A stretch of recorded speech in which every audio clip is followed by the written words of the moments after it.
विक्रम अग्रवाल ने अपनी निस्वार्थता की छवि पेश करते हुए कंपनी के कर्मचारियों का भरोसा और सद्भावना वापस जीतने की कोशिश की।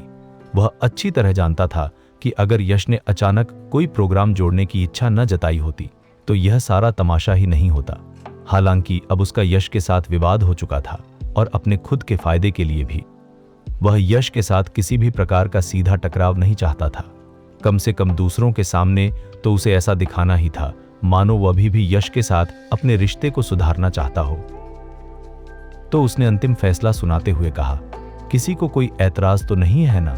आरती और मैनेजर रिया को अपना परफॉर्मेंस देने दीजिए और फिर सभी लोग मतदान करके यह तय कर लेंगे कि वार्षिक समारोह में कौन सा कार्यक्रम पेश किया जाएगा। मुझे कोई ऐतराज नहीं है, रिया ने आरती को ठंडी निगाहों से देखते हुए जवाब दिया। वह हमेशा से यश को पसंद करती थी, इसलिए स्वाभाविक रूप से प्यार में अपनी प्रतिद्वंद्वी आरती के प्रति उसके मन में कोई अच्छी भावना नहीं थी। अगर आरती सच में यश के लिए एक अच्छी जीवनसाथी होती तो वह खुशी खुशी चुपचाप उन दोनों को आशीर्वाद दे देती और यश के लिए अपनी भावनाओं का त्याग कर देती। हालांकि आरती की सगाई पहले ही यश से हो चुकी थी, लेकिन उसने यश की पीठ पीछे चुपके से विक्रम के साथ संबंध बना लिया था। इस बात ने रिया को, जो असल में सिर्फ चुपचाप यश को दूर से देखना चाहती थी, उम्मीद की एक किरण दे दी थी। रिया को यश का कल भेजा गया मैसेज याद आया और उसने अनजाने में यश की ओर देखा। यश ने रिया की नजरों को महसूस किया, थोड़ी असहजता से खांसा और उसे अंगूठा ऊपर करके ऑल द बेस्ट का इशारा किया। रिया के गाल लाल हो गए और उसने जल्दी से अपना सिर नीचे कर लिया। उसका दिल तेजी से धड़कने लगा था। चूंकि सभी सहमत हैं तो आप दोनों अपना मुकाबला शुरू करने के लिए तैयार हो सकती हैं। विक्रम ने अपनी बात खत्म करने के बाद आरती की उदास निगाहों को पूरी तरह से नजरअंदाज कर दिया। वह मुड़ा और सेक्रेटरी सोनिया को मंच से नीचे बैठने के लिए ले गया, बिल्कुल किसी जज की तरह बर्ताव करते हुए। विराज ने भी वहां खड़े यश को खींचकर अलग कर दिया और दोनों विक्रम के पीछे जाकर बैठ गए। दूसरी ओर आरती और रिया भी कपड़े बदलने के लिए चेंजिंग रूम में चली गईं। आरती ने रिया को घमंडी निगाहों से देखते हुए कहा, तुम मेरे मुकाबले की नहीं हो। अगर तुम अभी हार मान लेती हो तो तुम्हारी बेइज्जती होने से बच जाएगी। रिया ने हल्के से हंसते हुए कहा, अभी यह तय नहीं है कि कौन जीतेगा। उसके शब्दों में एक गहरा मतलब छिपा हुआ था। चाहे यह डांस का मुकाबला हो या यश का दिल, वह दोनों जीतने के लिए पूरी तरह से तैयार थी। देखते हैं। आरती ने तिरस्कार भरी नजरों से उसका मजाक उड़ाया। पूरे आत्मविश्वास से भरी आरती को लग रहा था कि वह रिया से हार ही नहीं सकती।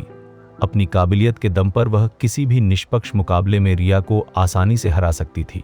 इसके अलावा आज विक्रम भी मौजूद था, इसलिए सारे फायदे उसी के पल्ले में थे। वह पूरे आत्मविश्वास के साथ मंच पर आई। यह कहना जरूरी है कि आरती का बैकग्राउंड डांस का रहा है और हालांकि असल जिंदगी में उसका अहंकारी और दबंग स्वभाव थोड़ा खटकता था, लेकिन मंच पर उसकी मौजूदगी बेहद दमदार थी और वह अपनी खूबियों का भरपूर फायदा उठाना जानती थी। एक बेहद शानदार और जानदार डांस परफॉर्मेंस के बाद दर्शकों ने उत्साह के साथ तालियां बजाईं। पहले अग्रवाल कंपनी के कर्मचारियों के मन में आरती को लेकर कुछ गलत धारणाएं, लेकिन उसका डांस देखने के बाद उन्हें यह मानना पड़ा कि आरती को अपने हुनर पर घमंड करने का पूरा हक है। परफॉर्मेंस खत्म होने के बाद आरती ने विजयी भाव से अपनी स्कर्ट उठाई और किसी राजकुमारी की तरह झुककर सबका अभिवादन किया। फिर एक जीती हुई मोरनी की तरह उसने अपना सिर ऊंचा किया और मंच से उतरकर सीधे विक्रम के बगल वाली खाली सीट पर जाकर बैठ गई। इस वजह से कई कर्मचारी दुविधा में पड़ गए, क्योंकि वे आरती को कितना भी नापसंद क्यों न करते हों, वह फिर भी उनकी कंपनी के बॉस की कथित गर्लफ्रेंड थी। इसके अलावा आरती का मंच पर प्रदर्शन सच में बेमिसाल था। इससे कर्मचारियों की यह शुरुआती सोच बदल गई कि आरती केवल दिखावा कर रही थी और धीरे धीरे उनकी राय उसके पक्ष में होने लगी। जब रिया अपनी डांस ड्रेस पहनकर मंच पर आई तो नीचे बैठे कर्मचारी अभी भी आरती के मनमोहक डांस के जादू में डूबे हुए थे और पूरी तरह से बाहर नहीं आ पाए थे। रिया ने बचपन से ही डांस सीखा था और कई प्रतियोगिताओं में हिस्सा भी लिया था। आमतौर पर वह ऐसी स्थिति में कभी घबराती नहीं थी, लेकिन रिया मंच पर खड़ी थी और उसे महसूस हो रहा था कि दर्शकों की निगाहें उसी पर टिकी हुई हैं। उन निगाहों में यश की निगाहें भी शामिल थीं। अब वह क्या करे, वह घबराने लगी थी। जैसे ही बैकग्राउंड म्यूजिक शुरू हुआ, रिया ने सहज रूप से एक बेहतरीन डांसर की तरह अपना हुनर दिखाया, लेकिन उसका मन अंदर से उथल-पुथल में था। यश आमतौर पर रिहर्सल देखने नहीं आता था, तो आज वो यहाँ क्या कर रहा है? रिया ने यह डांस पहले भी कई बार किया था और हर बार उसने इसे बड़ी ही सहजता से पूरा किया था, लेकिन अब यश की ओर जानबूझकर देखे बिना भी वह उस आदमी की गहरी और एकाग्र निगाहों को अपने ऊपर महसूस कर सकती थी। क्या वो मुझे देख रहा था?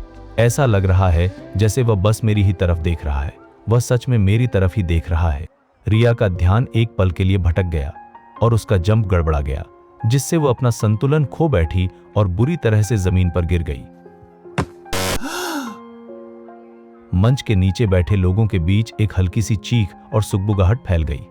रिया ने इतनी बड़ी गलती कर दी थी कि अब किसी मतदान की जरूरत ही नहीं थी। नतीजा पहले से ही सबके सामने था।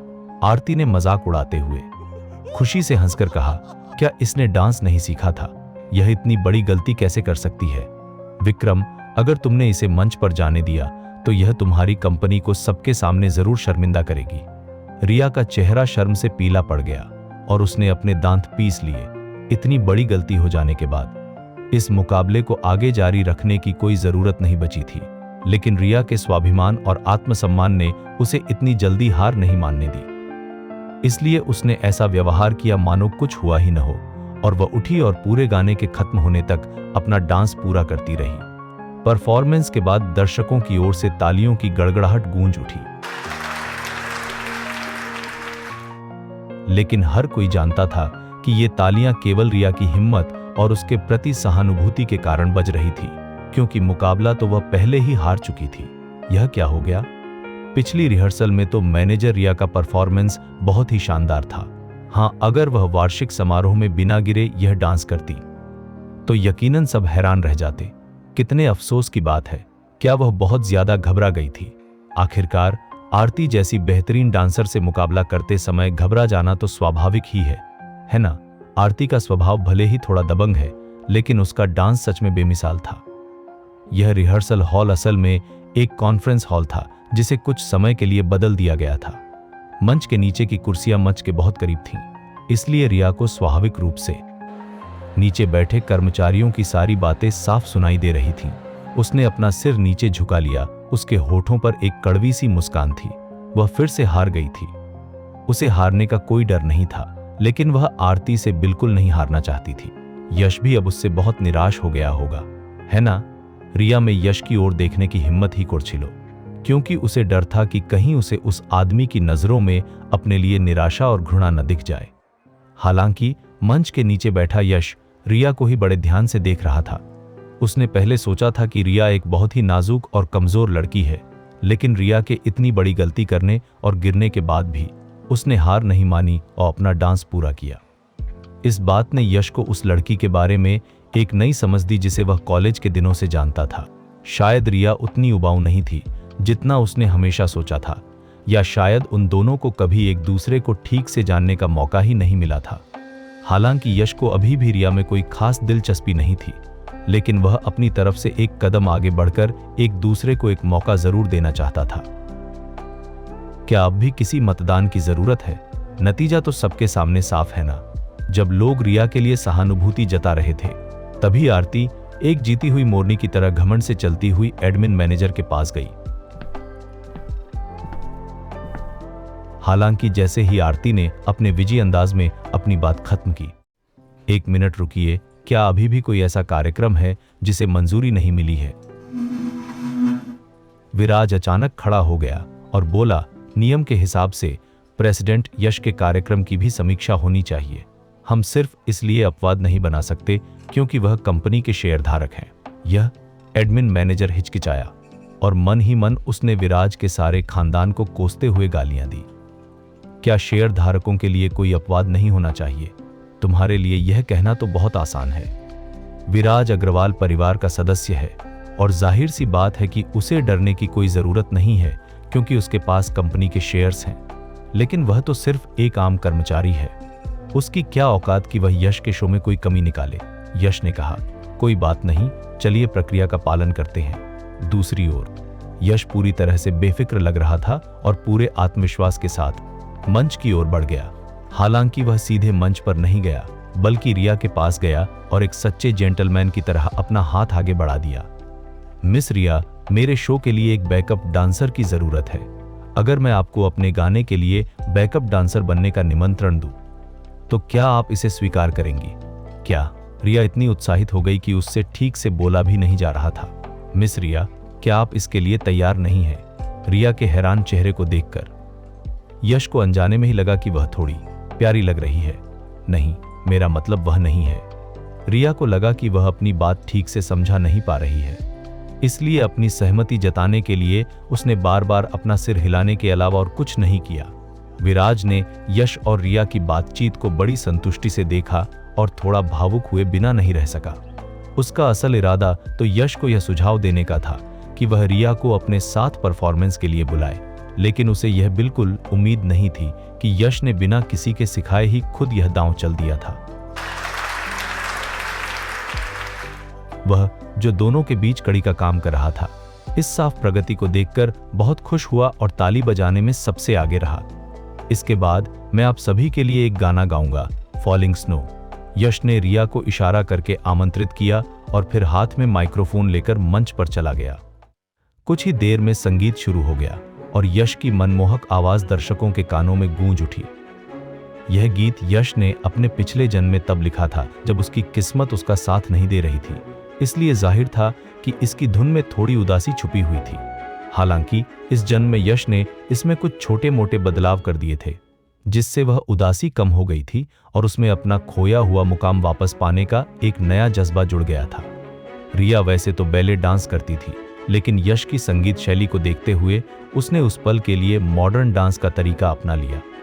हालांकि उनके तालमेल में अभी भी थोड़ी हिचकिचाहट और अटपटापन था, लेकिन मंच पर मौजूद उस हैंडसम लड़के और खूबसूरत लड़की की जोड़ी ने लोगों को उनके इस पहले सहयोग की कमियों को पूरी तरह से नजरअंदाज करने पर मजबूर कर दिया। यश का गाना इतना अद्भुत था कि गाना खत्म होने के बाद भी सारे दर्शक शांत बैठे रहे, सब उसी जादुई माहौल में डूबे हुए थे। कुछ सेकंड बीतने के बाद दर्शकों की ओर से जोरदार तालियों की गड़गड़ाहट गूंज उठी। प्रेसिडेंट यश, आपने यह गाना बहुत ही शानदार गाया। मैनेजर रिया का बैकअप डांस भी बिल्कुल सही तालमेल में था। कंपनी की एनुअल पार्टी में यह परफॉर्मेंस तो पक्का होनी चाहिए। यह बाहर से आए मेहमानों को भी हैरत में डाल देगी। चूंकि मैनेजर रिया का सोलो डांस सिलेक्ट नहीं हुआ, तो क्यों उन्हें प्रेसिडेंट यश के लिए बैकअप डांसर के रूप में डांस करने का मौका दिया जाए। मुझे तो लगता है कि मैनेजर रिया और प्रेसिडेंट यश की जोड़ी एक दूसरे के लिए एकदम परफेक्ट है। दर्शक दीर्घा में बैठी महिला कर्मचारी यश को हैरानी और दीवानगी भरी नजरों से देख रही थी। उन सभी को लगता था कि यश एक रूखा और उबाऊ इंसान है, लेकिन उन्होंने कभी सपने में भी नहीं सोचा था कि आज वह अपने कपड़े पहनने का अंदाज बदल देगा और अपनी ऐसी शानदार प्रतिभा दिखाएगा। यह तो साफ तौर पर उनके सपनों का राजकुमार था। पहले मेरी आंखों को क्या हो गया था। मुझे तो प्रेसिडेंट यश से ज्यादा बॉस विक्रम हैंडसम लगते थे। मुझे सच में किसी आंखों के डॉक्टर को दिखाना चाहिए।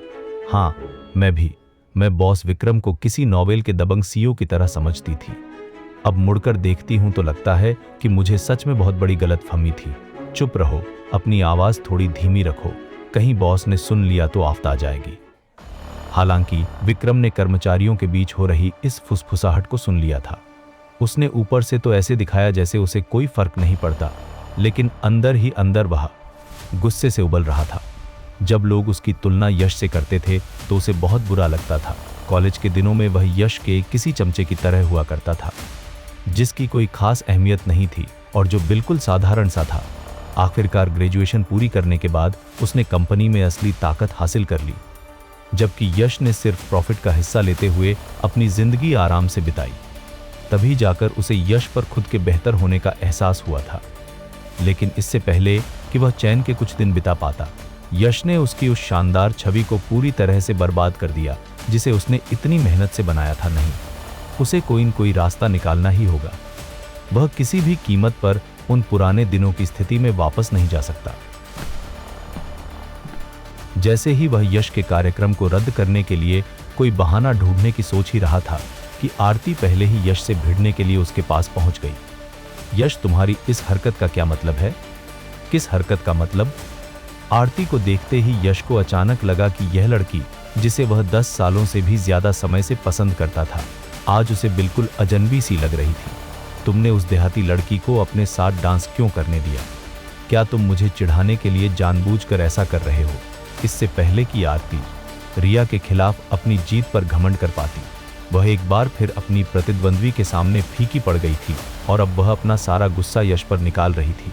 आरती को लगा था कि उसके ये सब बोलने के बाद यश पहले की तरह उसके नखरे सहेगा और उसकी खातिर अपना शो भी छोड़ देगा, लेकिन यह साफ था कि इस बार उसका अंदाजा बिल्कुल गलत था। आरती, अपने आप को इतनी अहमियत देना बंद करो। मैंने रिया को बैकअप डांसर के रूप में इसलिए चुना क्योंकि वह इसके लिए सही थी। जहां तक तुम्हारी बात है, चूंकि तुमने पहले ही विक्रम को चुन लिया है, तो मैं तुम दोनों के लंबे और सुखी जीवन की कामना करता हूं। बस उम्मीद करता हूं कि तुम अब किसी और की जिंदगी बर्बाद नहीं करोगी। यश को पहले आरती पसंद थी और वह उसके हर गलत बर्ताव को बर्दाश्त कर लेता था, लेकिन अब उसने इस लड़की के असली रंग देख लिए थे। जाहिर सी बात थी कि अब वह किसी बेवकूफ की तरह उसकी हर बात नहीं मानेगा। इतना कहने के बाद यश ने गुस्से से बौखलाई आरती पर और ध्यान नहीं दिया और सीधा रिया के पास चला गया, जिसने अब तक अपने डांस के कपड़े बदल लिए थे। क्या तुम्हें आज रात की हमारी डिनर की बात याद है? हाँ, मुझे याद है। रिया के कान शर्म से लाल हो गए। यश ने उसे पहली बार डिनर पर बुलाया था। असल में उसने तो यह प्लान बनाया था कि रिहर्सल के बाद 2 घंटे का समय निकालकर वह ब्यूटी पार्लर जाएगी, अपना मेकअप करवाएगी और फिर डेट पर जाएगी।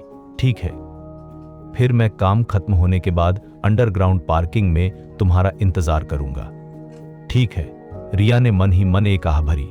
यश उसे पहले ही इतने बिखरे हुए और खराब हाल में देख चुका था, इसलिए अब आखिरी वक्त में सजने सांवरने का कोई फायदा नहीं था। लेकिन यश अचानक से उसे डिनर पर क्यों बुलाएगा? क्या ऐसा हो सकता है कि वह मुझे सब कुछ साफ साफ बताना चाहता हो और मुझे आगे से उससे दूर रहने के लिए कहने वाला हो? यश के कुछ भी कहने से पहले ही रिया ने दिमाग में अपने रिजेक्ट होने की पूरी कहानी गढ़ ली थी। जैसे किसी मासूम खरगोश से उसकी गाजर छीन ली गई हो, वैसे ही वह निराश होकर वहां से चली गई। विराज, क्या तुम्हें नहीं लगता कि रिया थोड़ा अजीब बर्ताव कर रही है? यश ने रिया को दूर जाते हुए ध्यान से देखते हुए पूछा। यह तो तुम्हें उसी से पूछना पड़ेगा। विराज को रिया के मन में चल रही बातों का कुछ हद तक अंदाजा तो था, लेकिन उसने यश को ज्यादा कुछ समझाने का नहीं सोचा। आखिरकार डेटिंग 2 लोगों का निजी मामला होता है और अगर वह इसमें ज्यादा दखल देता तो बात बिगड़ने का ही डर था। क्या तुम आज रात मेरे साथ चल रहे हो? यश थोड़ा घबराया हुआ था। उसे लगा कि अगर विराज उसके साथ चलेगा तो इसमें कोई बुराई नहीं है। एक अमीर परिवार से होने के बावजूद सच कहा जाए तो यश प्यार के मामले में बहुत भोला था। आरती के अलावा उसने कभी किसी और लड़की को डेट ही नहीं किया था। विराज यह सोचकर आह भरे बिना नहीं रह सका कि आरती की आंखें आखिर कैसी हैं। उसने इतने कीमती हीरे जैसी चीज को छोड़कर विक्रम जैसे पत्थर को खजाना समझ लिया था। तुम्हारे साथ डेट पर जाने का मेरा क्या फायदा? विराज ने यश को हाथ हिलाते हुए कहा। तुम खुद जाओ भाई, मुझे घर जाकर अपनी पत्नी के साथ वक्त बिताना है। क्या तुम्हारी सच में पत्नी है? यश हैरान रह गया। इसमें कोई हैरानी की बात नहीं थी कि विराज अंजलि राजपूत के कबूलनामे और तारा बंसल की कोशिशों से अप्रभावित रहा। आखिर उसकी पहले से ही एक पत्नी थी। तुम्हारी पत्नी कौन है? उसे कभी हमसे भी तो मिलवाओ, इस बारे में फिर कभी बात करेंगे। विराज ने बात टालते हुए कहा। वह जानता था कि दिव्या बंसल को अचानक होने वाली पार्टियां पसंद नहीं थीं और पिछली बार उसके साथ अंजलि राजपूत से मिलने जाना उसके लिए पहले से ही एक बहुत बड़ी बात थी। मैं अब घर जा रहा हूं, अगर तुम्हें किसी चीज की जरूरत हो तो मुझे फोन कर देना। पिछले 2 दिनों से दिव्या बंसल बहुत व्यस्त थी। वह हर दिन ओवरटाइम कर रही थी और हमेशा से भी ज्यादा देर से घर लौट रही थी। इसलिए विराज ने आज जल्दी छुट्टी लेकर सुपरमार्केट जाने और कुछ सामान खरीदकर दिव्या के लिए खुद खाना बनाने का फैसला किया था।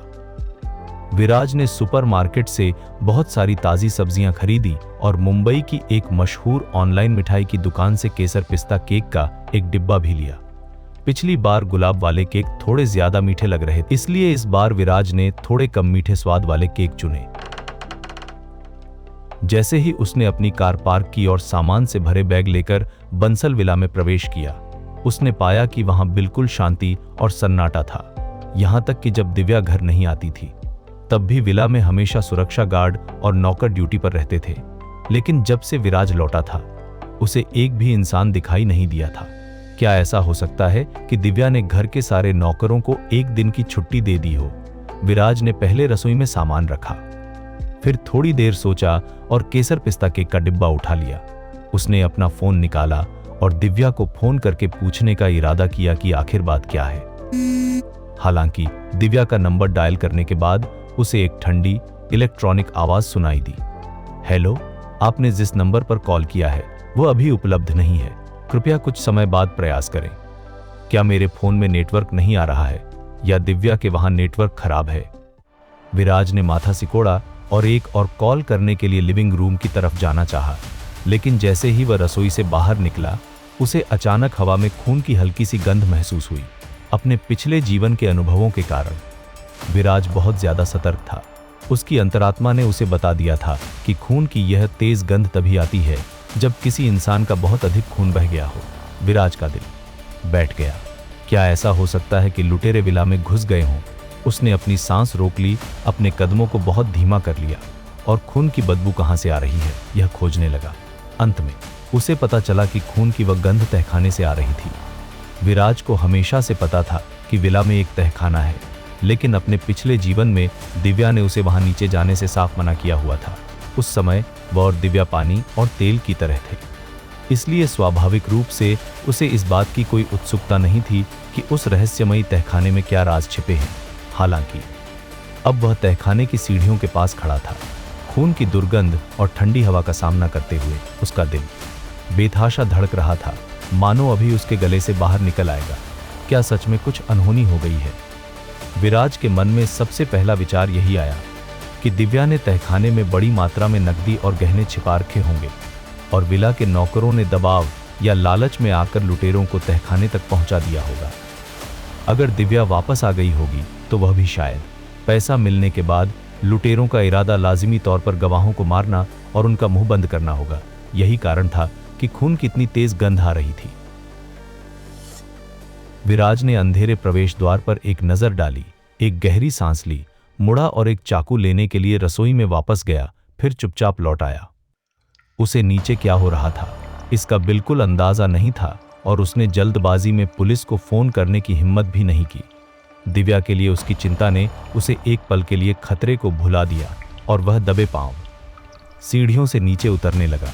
जैसे जैसे वह नीचे जाता गया, विराज के लिए खून की दुर्गंध और भी तेज होती गई।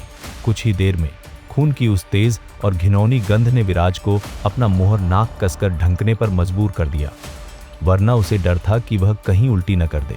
जैसे ही वह सीढ़ियों से नीचे उतरा, उसने गलियारे के अंत में स्थित तहखाने से कुछ आवाजें सुनी। कोड़ों के चलने की आवाज। क्या ऐसा हो सकता है कि लुटेरे अभी तक गए ही न हो? विराज और भी सतर्क हो गया और चुपचाप आगे बढ़ा। हालांकि जब वह तहखाने के कसकर बंद दरवाजे के पास पहुंचा तो उसने कांच की खिड़की से अंदर का नजारा देखा। विराज की सांसें अटक गईं। हालांकि वह मानसिक रूप से तैयार था, फिर भी कमरे का दृश्य देखकर उसका सिर चकराने लगा। अचानक अंदर से एक तीखी चीख सुनाई दी। दिव्या बंसल, तुम्हारी मौत बहुत भयानक होगी। आवाह! आवाज इतनी तीखी थी कि ऐसा लग रहा था जैसे कोई राक्षस नरक से बाहर निकल रहा हो, जिसे सुनकर रोंगटे खड़े हो जाते थे। विराज कुछ देर वहीं ठिठक गया। उसकी आंखों में सदमे और हैरानी के भाव थे। कांच की खिड़की से वह साफ देख सकता था कि कमरा खून से लथपथ था। दिव्या कमरे में सोफे पर बेपरवाही से बैठी थी और उसके बगल में अभय और शिखा खड़े थे, जिनसे वह लंबे समय से नहीं मिला था। उसके सामने एक बुरी तरह से घायल, पहचान में न आने वाली आकृति घुटनों के बल पड़ी थी। विराज उसकी चीखों से केवल इतना ही समझ पाया कि वह एक औरत थी। इसके अलावा वह औरत खून से लथपथ थी और उसे दौरे पड़ रहे थे, जिससे साफ था कि वह असहनीय पीड़ा झेल रही थी। जब वह औरत छटपटा रही तब विराज ने उसकी बाह से बाहर निकली हुई नंगी सफेद हड्डी को भी देखा और उसी समय उसकी नजर उसके चारों ओर जमीन पर बिखरे मांस के टुकड़ों पर पड़ी। इस तरह के दृश्य ने विराज को अंदर तक झकझोर दिया था। हालांकि वह पहले से ही काफी सहनशील था, फिर भी ऐसे भयावह दृश्य को देखकर उसके रोंगटे खड़े हो गए। जारी रखो। अगले ही पल दिव्या की ठंडी आवाज सुनाई दी। इस समय उसके सामने पड़ी वह औरत उसे एक बेजान चीज लग रही थी, जिसे वह अपनी इच्छा से नष्ट कर सकती थी। दिव्या के आदेश देने के बाद शिखा ने अपना हाथ उठाया और उस औरत को अपने चाबुक से बुरी तरह पीटा। वह औरत फिर से चीखी, जमीन पर लौटने और छटपटाने लगी और लगातार गालियां देते हुए बोली, दिव्या, ये चीजें हमेशा से मेरी होनी चाहिए थी, ये सही मायने में मेरी। दरवाजे के बाहर से आती आवाज सुनते ही विराज का शरीर एक पल के लिए सहज रूप से अकड़ गया। हालांकि इसके बाद उसने धीरे से आभरी और तहखाने का दरवाजा खोलने के लिए अपना हाथ बढ़ाया। विराज, जब अभय और शिखा ने विराज को देखा तो उनकी सांसें थम गईं। अरे नाज, तुम इतनी जल्दी वापस क्यों आ गए? अभय की आंखों में डर की एक झलक बेकाबू होकर कौंध गई। ऑफिस का समय अभी अभी खत्म हुआ था और आमतौर पर विराज को अभी रास्ते में ही होना चाहिए था, जो यहां से कम 1 घंटे की दूरी पर था। धत तेरी की, विला के गार्ड ने उन्हें यह खबर क्यों नहीं दी कि विराज जल्दी घर आ गया है? अभय के डर की तुलना में शिखा की आंखों में विराज के प्रति कहीं अधिक तिरस्कार और नफरत थी। उसे विराज की वजह से दिव्या द्वारा सजा दी गई थी, लेकिन वह दिव्या को इसका बिल्कुल भी दोषी नहीं मानती थी। उसे बस इतना लगता था कि उसकी मैडम उस नीच विराज के वश में आ गई हैं। जब तक वह वहां थी, वह कभी भी दिव्या को इस आदमी की वजह से खुद को नुकसान पहुंचाने नहीं देगी। दरवाजे के बाहर से अंदर के नजारे का सही अंदाजा न लगा पाने वाले विराज का सामना अब कमरे के अंदर के बेहद खूनी और खौफनाक दृश्य से हुआ। खून की गाढ़ी और अजीब सी दुर्गंध से उसे बहुत असहज महसूस होने लगा। हालांकि वह हमेशा से यह जानता था कि इतनी कम उम्र में बंसल परिवार का मुखिया बनने की दिव्या की काबिलियत किसी मामूली तरीके से नहीं आई होगी। वह मानसिक रूप से तैयार था। फिर भी जब उसने ऐसा खौफनाक नजारा देखा तो वह कुछ हद तक सुन्न रह गया। हालांकि अपने पिछले जीवन के विभिन्न धोखों और नफरत का अनुभव करने के बाद वह इस दुनिया की कपटपूर्ण और निर्दयी प्रकृति को अच्छे से समझ चुका था। वह समझता था कि दया और करुणा एक घातक कमजोरी बन सकती हैं। विराज ने तुरंत अपने चेहरे के भावों को सामान्य कर लिया। फिर वह नाश्ते का डिब्बा लेकर तहखाने के अंदर आ गया और उसने पूरी कोशिश की कि वह बिल्कुल बेपरवाह दिखे। विराज को देखते ही दिव्या का चेहरा बेहद खौफनाक हो गया और उसकी आंखों में सब कुछ तबाह कर देने का पागलपन दिखाई देने लगा।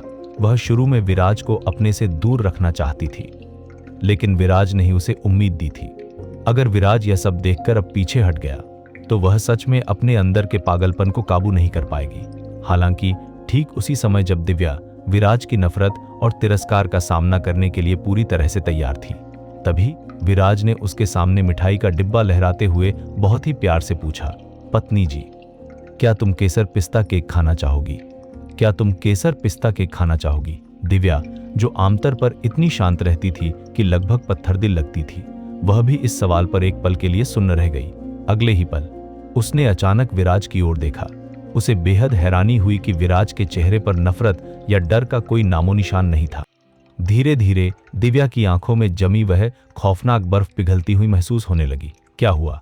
यह देखकर कि दिव्या ने कोई जवाब नहीं दिया, विराज ने उसे धीरे से याद दिलाया, केसर पिस्ता केक को अगर ज्यादा देर तक बाहर खुला छोड़ दिया जाए तो उसका स्वाद अच्छा नहीं रहेगा। यह सब देखने वाले अभय ने अपना माथा पकड़ लिया। कितना बेवकूफ यह आदमी! क्या इसे यह भी नहीं पता कि यह किस तरह का माहौल है? इसने तो मैडम से सीधे पूछ लिया कि क्या वह केसर पिस्ता केक खाना चाहती हैं। क्या यहाँ खून खराबे के बीच केसर पिस्ता केक खाने का सही समय है? हालांकि जैसे ही वह मन ही मन विराज को उसके इस पागलपन के लिए कोस रहा था, उसने देखा कि दिव्या ने विराज द्वारा दिए गए उस मिठाई के डिब्बे को खामोशी से स्वीकार कर लिया। उसने चुपचाप डिब्बा खोला, उसमें से केसर पिस्ता केक का एक टुकड़ा निकाला और एक बाइट ली। अभय मन ही मन बोला, हे भगवान, लगता है समस्या विराज नहीं है, समस्या तो खुद मैडम है। दिव्या ने केसर पिस्ता केक का एक छोटा सा टुकड़ा खाया, फिर विराज की ओर देखकर धीमी आवाज में पूछा, क्या तुम्हें मुझसे कुछ पूछना नहीं है? बिल्कुल, विराज ने बहुत ही सहज भाव से कहा। यह सुनकर दिव्या के चेहरे पर एक कड़वी मुस्कान आ गई, जैसा कि उसे उम्मीद थी। जो होना था वही हुआ। हालांकि अगले ही पल विराज ने उससे सवालिया लहजे में पूछा, मैंने अभी बाजार से मलाई कोफ्ते का सामान लिया है, क्या तुम उसे तीखी ग्रेवी में खाना पसंद करोगी या मलाईदार? दिव्या के हाथ से केसर पिस्ता केक का आधा टुकड़ा छूटकर वापस डिब्बे में गिर गया। पास ही खड़े अभय और शिखा भी ऐसे लग रहे थे जैसे उन्होंने कोई भूत देख लिया हो। क्या तुम मुझसे बस यही पूछना चाहते थे? दिव्या ने विराज की आंखों में ध्यान से देखा। जैसे वह उसके विचारों को पढ़ने की कोशिश कर रही हो, लेकिन विराज की निगाहें बिल्कुल शांत और स्थिर रहीं। बेशक, और क्या हो सकता है? विराज ने एक बहुत ही सामान्य लहजे में कहा, अगर तुम्हें मलाई कोफ्ता पसंद नहीं है तो मैंने तुम्हारे लिए ताज़ा रोहू मछली भी ली है, मैं उसका बढ़िया सूप बना दूंगा। क्या तुम मुझसे यह नहीं पूछोगे कि मैंने ऐसा क्यों किया? दिव्या ने सीधे उसकी आंखों में देखते हुए पूछा। क्या क्यों? विराज थोड़ा असमंजस में लग रहा था। अगले ही पल उसने मुड़कर शिखा की पकड़ में मौजूद उस औरत पर एक नजर डाली और फिर अचानक उसे जैसे कुछ एहसास हुआ। ओह, क्या तुम इसके बारे में पूछ रही हो? इसने जरूर कुछ गलत किया होगा जिससे तुम नाराज हो गई, इसीलिए तुमने इसे सजा दी। शिखा और अभय की तो जैसे बोलती ही बंद हो गई। यह पक्का वह आवारा विराज नहीं था जिसे वे पहले से जानते थे। दिव्या को विराज से ऐसी बात सुनने की बिल्कुल भी उम्मीद नहीं थी और एक पल के लिए उसे समझ ही नहीं आया कि वह क्या जवाब दे। डार्लिंग, तुम चिंता मत करो, तुम जो भी करोगी मैं हमेशा तुम्हारा साथ दूंगा। अगर तुम चाहो तो उन लोगों से निपट सकती हो जो तुम्हें गुस्सा दिलाते हैं। बस अपने लिए कोई नई मुसीबत खड़ी मत करना। हम अब एक सभ्य समाज में रहते हैं जहां कानून चलता है। अगर तुम सचमुच इसे संभाल नहीं सकती तो यह सब मुझ पर छोड़ दो। तुम्हारा पति तुम्हारी मदद करने का कोई न कोई रास्ता जरूर निकाल लेगा। शिखा तो गुस्से से हाँफने लगी। विराज ने चाहे जैसे भी ये चिकनी चुपड़ी बातें कही हों, इस 2 कौड़ी के आदमी की हिम्मत कैसे हुई मैडम के मामलों में दखल देने की? उसे ऐसा करने का अधिकार किसने दिया? अगर मैडम न होती तो विराज जैसा कमीना इंसान अग्रवाल परिवार की साजिशों के चलते अब तक 1000 बार मर चुका होता। यह अपनी औकात से ज्यादा ही खुद को बड़ा समझने लगा था। इस समय अभय और शिखा के मन में केवल एक ही विचार चल रहा था कि उनकी मैडम इस आदमी के झांसे में कभी नहीं आएंगी। हालांकि जैसे ही उन दोनों के मन में विराज के प्रति नफरत का भाव जागा, दिव्या के पहले से ही ठंडे और पत्थर जैसे चेहरे पर एक बहुत ही हल्की सी मुस्कान आ गई। उसने धीरे से सिर हिलाया और उसके चेहरे पर सुबह की पहली किरणों की तरह एक प्यारी सी मुस्कान फैल गई। ठीक है। अभय और शिखा अवाक रह गए। दोनों ने एक दूसरे की ओर देखा और दोनों की आंखों में दहशत साफ नजर आ रही थी। क्या ऐसा हो सकता है कि उनकी मैडम पर किसी भूत प्रेत का साया पड़ गया हो? इससे पहले कि दोनों कोई प्रतिक्रिया दे पाते, एक मोबाइल फोन की घंटी बज उठी। अभय ने कॉलर आईडी पर एक नजर डाली और उसकी आंखों में साफ घबराहट दिखने लगी। मैडम, यह दादाजी का फोन है। दिव्या ने भावहीन होकर कहा। तुम फोन उठा लो। अभय के पास फोन उठाने और उसे स्पीकर पर डालने के अलावा कोई विकल्प नहीं था। प्रणाम दादाजी, आप खाने के समय मैडम को क्यों फोन कर रहे हैं? क्या कोई जरूरी बात है? दिव्या को फोन दो। फोन के दूसरी तरफ से दादाजी बंसल की आवाज बेहद सख्त थी, मानो वे अपना गुस्सा बड़ी मुश्किल से दबा रहे हों। अभय ने घबराहट के साथ दिव्या की ओर देखा। दिव्या ने उसे सिर हिलाकर सहमति दी और अभय ने जल्दी से कुछ कदम आगे बढ़कर फोन दिव्या को सौंप दिया। दादाजी। दिव्या, तुमने अभी फोन क्यों नहीं उठाया? तुम इस वक्त क्या कर रही हो? दादाजी बंसल का लहजा साफ तौर पर सवालों से भरा था, जिससे ऐसा लग रहा था कि उन्होंने फोन करने से पहले ही कुछ सुन लिया था। अभय और शिखा के चेहरे गंभीर हो गए, क्योंकि वे दोनों जानते थे कि बंसल परिवार के मुखिया को सबसे ज्यादा नफरत परिवार के भीतर होने वाले झगड़ों से थी। अगर दादाजी को पता चल गया कि अभी यहाँ क्या हुआ है, तो वे पक्का बहुत भड़क जाएंगे और शायद दिव्या को सजा भी दे दे। मैं घर पर हूँ, दिव्या ने शांत भाव से उत्तर दिया। क्या अपने मुंबई वाले घर पर? दादाजी का स्वर अभी भी कठोर था। तो मुझे तुमसे यह पूछना है कि क्या तुमने किसी को सान्या को उठाने के लिए भेजा था? क्या फोन पर दादाजी हैं? दादाजी अपनी बात पूरी कर पाते उससे पहले ही विराज ने बीच में टोकते हुए कहा, क्या मैं दादाजी से कुछ बात कर सकता हूँ? आप कौन हैं? विराज की आवाज सुनने के बाद दादाजी बंसल का लहजा और भी ठंडा हो गया। नमस्ते दादाजी, मैं विराज हूँ। विराज ने आदरपूर्वक उत्तर दिया। असल में दिव्या से शादी करने के बाद मुझे खुद राजधानी दिल्ली आकर आपसे मिलने की पहल करनी चाहिए थी, लेकिन हाल ही में काम में बहुत व्यस्त होने के कारण मैं आपसे मिलने नहीं आ सका। आशा है आप मुझे माफ कर देंगे दादाजी। लेकिन दादाजी, आप चिंता मत कीजिए, दिव्या मुंबई में बिल्कुल ठीक है। हम कुछ समय बाद आपसे मिलने जरूर आएंगे। तुम विराज हो? दादाजी बंसल थोड़े हैरान थे। उन्होंने विराज के बारे में तब पूरी छानबीन करवाई थी जब दिव्या ने अपने परिवार की मर्जी के खिलाफ जाकर उससे शादी की थी। जहां तक उन्हें पता था, विराज उनकी पोती को बिल्कुल पसंद नहीं करता था और हमेशा से तलाक लेना चाहता था। क्या ऐसा हो सकता है कि वह अब मेरी पोती से प्रभावित हो गया हो और उसने अपना इरादा बदल लिया हो? क्या अब वह उसके साथ एक शांतिपूर्ण जीवन बिताना चाहता है? जी मैं ही हूं दादाजी। विराज को इस बात का बिल्कुल भी अंदाजा नहीं था कि दादाजी नाराज हैं। उसने आगे कहा, दिव्या और मैं पिछले 2 दिनों से काफी व्यस्त थे। आज आखिरकार मुझे काम से जल्दी छुट्टी मिल गई, इसलिए मैंने दिव्या के लिए मलाई कोफ्ता बनाया था, लेकिन ऐसा लगता है कि उसे भूख नहीं है। यह पूछना शायद थोड़ा अजीब लगे, लेकिन दादाजी क्या आप मुझे बता सकते हैं कि दिव्या को आमतौर पर क्या खाना पसंद है? अभय और शिखा अविश्वास के साथ सुन रहे थे कि कैसे विराज फोन के दूसरी तरफ दादाजी बंसल से इतनी सहजता से बातचीत कर रहा था। क्या विराज सचमुच इतना अंधा है? क्या उसे यह महसूस नहीं हो रहा कि दादाजी बंसल गुस्से में है? हालांकि विराज के बीच में बोलने के बाद दादाजी बंसल को भी अपनी पोती पर दया आ गई।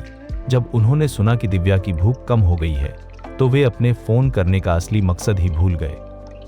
दिव्या बचपन से ही खाने पीने में बहुत नखरे करती रही है। उसे समय पर खाना खिलाना मेरे लिए हमेशा से एक बड़ी चुनौती रहा है। कैसा रहेगा अगर मैं रसोई से उसकी पसंद की कुछ रेसिपी तैयार करवाकर अभय को भेज दूं ताकि तुम उसे देख सको? ठीक है, धन्यवाद दादाजी। विराज को अचानक कुछ याद आया और वह फिर बोला, दादाजी क्या आप दिव्या से बात करना चाहते हैं? तो मैं अब आपका समय नहीं लूंगा, मैं उसे अभी फोन दे देता हूं। कोई जरूरत नहीं, दादाजी ने आह भरते हुए कहा। तुम और दिव्या बस अच्छे से खाना खा लो। इतना कहकर दादाजी ने फोन काट दिया। इसी बीच राजधानी दिल्ली में, दादाजी क्या आप दिव्या मैडम के बारे में नहीं पूछेंगे? दादाजी बंसल के बगल में खड़े मैनेजर ने कुछ आश्चर्य के साथ पूछा। पूछने की जरूरत नहीं है। दादाजी बंसल ने अपना चश्मा उतारा और अपनी कनपटी रगड़ी। मैंने उस लड़के विराज की जांच पड़ताल की थी। वह एक साधारण लड़का है। असल में वह दिव्या से शादी करना ही नहीं चाहता था। दिव्या ने ही उसे पाने के लिए बहुत जिद की थी। उस लड़के के दिव्या के साथ होने पर दिव्या निश्चित रूप से वो सब नहीं करेगी और वह उसे वो खौफनाक चीजें दिखाने की हिम्मत भी नहीं कर सकती। लेकिन विराज का रुतबा अभी भी बहुत नीचा है। वह हमारी बच्ची के लायक नहीं है। मैनेजर ने दादाजी बंसल के लिए एक कप चाय डाली और कहा, इस शादी की वजह से मैडम को बहुत सारी तकलीफें झेलनी पड़ी हैं। मैं अब इन सब चीजों की परवाह करने के लिए बहुत बूढ़ा हो चुका हूं। जब तक दिव्या खुश है मैं उसे उसकी मनमर्जी करने दूंगा। हमारे बंसल परिवार के बच्चों को बिजनेस के लिए शादी करके खुद को कुर्बान करने की जरूरत नहीं है। उन बड़े परिवारों के बच्चे छोटी सी उम्र में ही इतने लालची हो जाते हैं कि वे मेरी दिव्या के लिए कभी सही जीवन साथी नहीं हो सकते। दूसरी ओर दादाजी बंसल हर चीज को काफी साफ नजरों से देख रहे थे। यह सच है, मुझे उम्मीद नहीं थी कि वह लड़का खुद मेरी पोती के लिए खाना बनाएगा। यह बात उसे उन बड़े घरानों के बिगड़े हुए रईसजादों से कहीं बेहतर बनाती है। मुंबई के विला में विराज ने अपना फोन दिव्या को सौंप दिया। डार्लिंग, मुझे उम्मीद है कि मैंने ऐसा कुछ नहीं कहा जिससे दादाजी नाराज हो गए हों। दिव्या ने विराज द्वारा दिए गए फोन को घूर कर देखा। वह एक पल के लिए रुकी और फिर उसने नामे सिर हिलाया। पिछले 2 दिनों में विराज में इतना बड़ा बदलाव आ गया था कि उसे बार बार ऐसा लगता जैसे वह अभी भी कोई सपना देख रही है। एक ऐसा खूबसूरत सपना जिससे वह किसी भी कीमत पर जागना नहीं चाहती थी। मैडम, क्या ऐसा हो सकता है कि दादाजी फिर से फोन करें? अभय ने सावधानी से पूछा। उसे अब भी यकीन नहीं हो रहा था कि यह मामला इतनी आसानी से पूरी तरह खत्म हो गया है। उसे लगा कि शायद दादाजी बंसल विराज जैसे बाहरी व्यक्ति के सामने मैडम से पूछताछ नहीं करना चाहते थे और बाद में हिसाब किताब निपटाना चाहते थे। शायद नहीं, दिव्या ने शांत भाव से कहा। वह अपने दादाजी के स्वभाव को बहुत अच्छे से समझती थी। उन्होंने पहले से ही विराज के बारे में छानबीन कर ली होगी और वह जानती थी कि विराज के प्रति उसके गहरे लगाव को देखते हुए वे कभी भी विराज के सामने सख्ती या सजा के तरीकों का इस्तेमाल नहीं करेंगे। इसलिए यहाँ विराज की मौजूदगी का ही मतलब था कि अब किसी भी स्पष्टीकरण की जरूरत नहीं रह गई थी। चलो जल्दी से ऊपर चलते हैं, यहाँ बहुत ठंड है। विराज ने दिव्या की ओर अपना हाथ बढ़ाते हुए कहा, चलो मैं तुम्हारे लिए कुछ खाने को बना देता हूँ। तुम पहले ऊपर जाकर नहा लो। खाना तैयार होते ही मैं तुम्हें बुला लूंगा। अगली बार से तुम अभय और बाकी लोगों को ही ये गंदे और थका देने वाले काम करने देना। तुम ऐसी जगह क्यों आ जाती हो? विराज, तुम्हारी हिम्मत कैसे हुई मैडम से इस तरह बात करने की? मैडम क्या करती हैं, इससे तुम्हारा कोई लेना देना नहीं है। शिखा विराज के चेहरे के भाव देखकर गुस्से से उबल पड़ी। वह खुद को समझता क्या है जो मैडम पर हुक्म चलाने की जुर्रत कर रहा है। अभय ने बेबसी से शिखा को पीछे खींचते हुए फुसफुसाकर कहा, चुप रहो, क्या तुम्हें जेल जाना है? विराज स्पष्ट रूप से दिव्या को खुश करने की कोशिश कर रहा था, तो इसमें शिखा को बीच में दखलंदाजी करने की क्या जरूरत आ पड़ी थी? इसमें कोई हैरानी की बात नहीं थी कि यह औरत 25 साल से ज्यादा उम्र की होने के बावजूद अब तक अकेली थी और इसे कोई बॉयफ्रेंड नहीं मिल पाया था। क्या मैंने कुछ गलत कह दिया? तुम भी इस कमीने के बहकावे में मत आना। शिखा अभी भी चुप रहने को तैयार नहीं थी, लेकिन दिव्या की भावहीन और ठंडी आंखों को घूरते देखकर उसने अपने मुंह तक आ चुके शब्दों को वापस निगल लिया। मैडम, छोटे मालिक विराज, आप पहले ऊपर जाइए, हम यहाँ का सब कुछ संभाल लेंगे। अभय ने जल्दी से तहखाने के कमरे का दरवाजा खोल दिया। ताज़ा हवा के अंदर आने से कमरे में फैली खून की तेज बदबू भी काफी हद तक कम हो गई। शिखा गुस्से से आग बबूला हो रही थी और उसने अभय को घूर कर देखा। उसे सजा के तौर पर बंद हुए केवल कुछ ही दिन हुए थे और इतने में ही अभय भी उसके खिलाफ हो गया था। क्या वह अब उसे छोटे मालिक कहकर बुला रहा था? क्या वह कमीना इस सम्मान का हकदार था? शिखा को तहखाने में सजा भुगतने के लिए रखा गया था क्योंकि उसने दिव्या से विराज के बारे में जानकारी छुपाई थी। इसलिए स्वाभाविक रूप से उसने यह नहीं देखा था कि पिछले कुछ दिनों से विराज काम खत्म होते ही हर दिन समय पर घर आ रहा था और दिव्या के लिए दिखा रहा था। लेकिन अभय ने यह सब देखा था। लेकिन हालांकि वह इस कहावत पर विश्वास नहीं करता था कि भटके हुए इंसान का वापस लौटना सोने से भी ज्यादा कीमती होता है। लेकिन अब जब विराज मैडम के साथ अच्छा जीवन बिताना चाहता था और मैडम को भी कोई ऐतराज नहीं था, तो उसे लगा कि उसे आपत्ति करने का कोई अधिकार या कारण नहीं है। हालांकि यह देखकर कि शिखा के मन में अभी भी विराज के प्रति इतनी दुश्मनी थी, उसने अंदाजा लगा लिया कि वह इतनी जल्दी होश में नहीं आने वाली थी।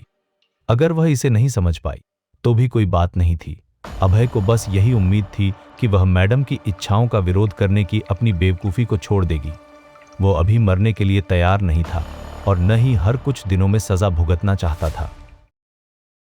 दिव्या के बेडरूम में आधी रात का समय हो चुका था। एक भयंकर आग ने सब कुछ अपनी चपेट में ले लिया था।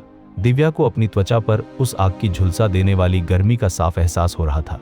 उस भयंकर आग के बीच विराज की आकृति धीरे धीरे उसकी नजरों से ओझल होने लगी और अंततः पूरी तरह से उन भयानक लपटों में समा गई। नहीं! दिव्या चीखते हुए बिस्तर से उछल पड़ी। उसने अपने सीने को दिल के पास से कसकर पकड़ लिया और पानी से बाहर तड़पती मछली की तरह जोर जोर से हाँफने लगी। उसका दिल बेतहाशा धड़क रहा था, जिससे उसे लगातार चक्कर आने और गिरने का आभास हो रहा था। दिव्या ने दर्द के मारे अपने दांत भींच लिए और अपने शरीर के उस हिंसक कंपन को दबाने की कोशिश करने लगी। अचानक एक झटके से कमरे की बत्तियां जल गईं और उसने सहज रूप से ऊपर से आ रही उस तेज रोशनी से बचने के लिए अपनी आंखें सिकोड़ ली। तभी दरवाजे से एक आकृति दौड़कर अंदर आई और उसे कसकर गले लगा लिया। दिव्या एक पल के लिए सुन्न रह गई, लेकिन उस परिचित खुशबू ने उसे तुरंत शांत कर दिया। डार्लिंग, क्या तुम्हें फिर से कोई बुरा सपना आया? विराज और दिव्या अभी भी अलग अलग कमरों में सोते थे। विराज ने दिव्या के मुख्य बेडरूम में ही सोफे पर सोने का मन बनाया था, लेकिन दिव्या को लगा कि सोफे पर आराम करना उसके लिए ठीक नहीं होगा। इसलिए उसने विला के नौकरों से कहकर बगल वाला कमरा उसके लिए तैयार करवा दिया था। असल में विराज दिव्या के साथ ही सोना चाहता था, लेकिन उसे लगा कि उनके बीच चीजें बहुत तेजी से आगे बढ़ रही हैं। इसलिए वह एक सही समय का इंतजार करना चाहता था, जब दिव्या उस पर पूरी तरह से भरोसा कर ले। तभी वह अपने रिश्ते को अगले स्तर पर ले जाना चाहता था। लेकिन आज रात वह खुद भी कुछ बेचैन था। उसे बस नींद आने ही वाली थी कि तभी उसे बगल वाले कमरे से दर्द में कराहने की आवाज सुनाई दी। बिना एक पल गंवाए वह तुरंत दिव्या के कमरे की ओर दौड़ पड़ा। जब उसने दिव्या का पीला चेहरा देखा तो उसे तुरंत पता चल गया कि उसकी पुरानी एंजाइटी और बुरे सपनों की बीमारी फिर से उभर आई है। मैं ठीक हूं। जब विराज ने दिव्या को अपनी बाहों में लिया तो उसका शरीर थोड़ा अकड़ सा गया था। क्या तुम सचमुच ठीक हो? दिव्या का पीला पड़ा चेहरा देखकर विराज को उस पर बहुत प्यार और तरस आया।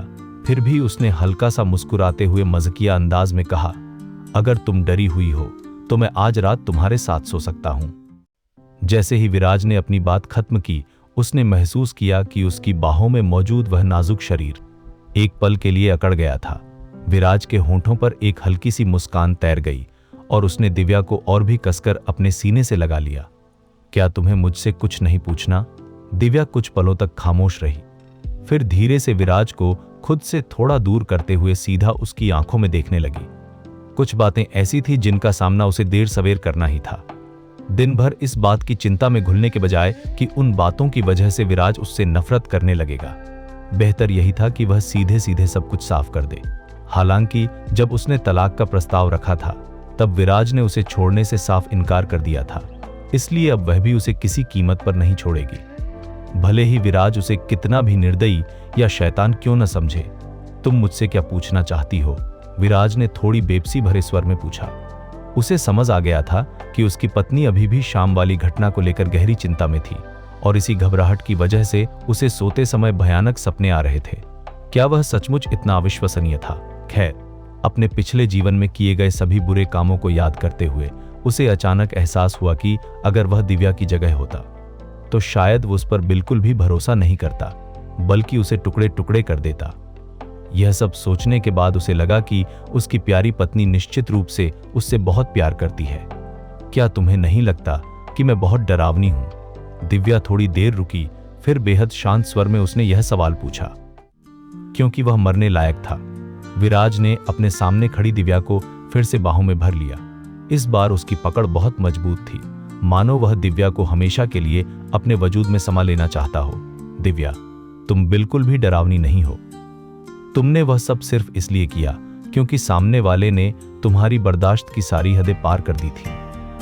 हालांकि पिछले जन्म में विराज के मन में दिव्या को लेकर कई गलतफहमियां रही थीं, लेकिन वह यह भी अच्छी तरह जानता था कि दिव्या को इस दौरान कितना मानसिक दबाव और तनाव झेलना पड़ा था।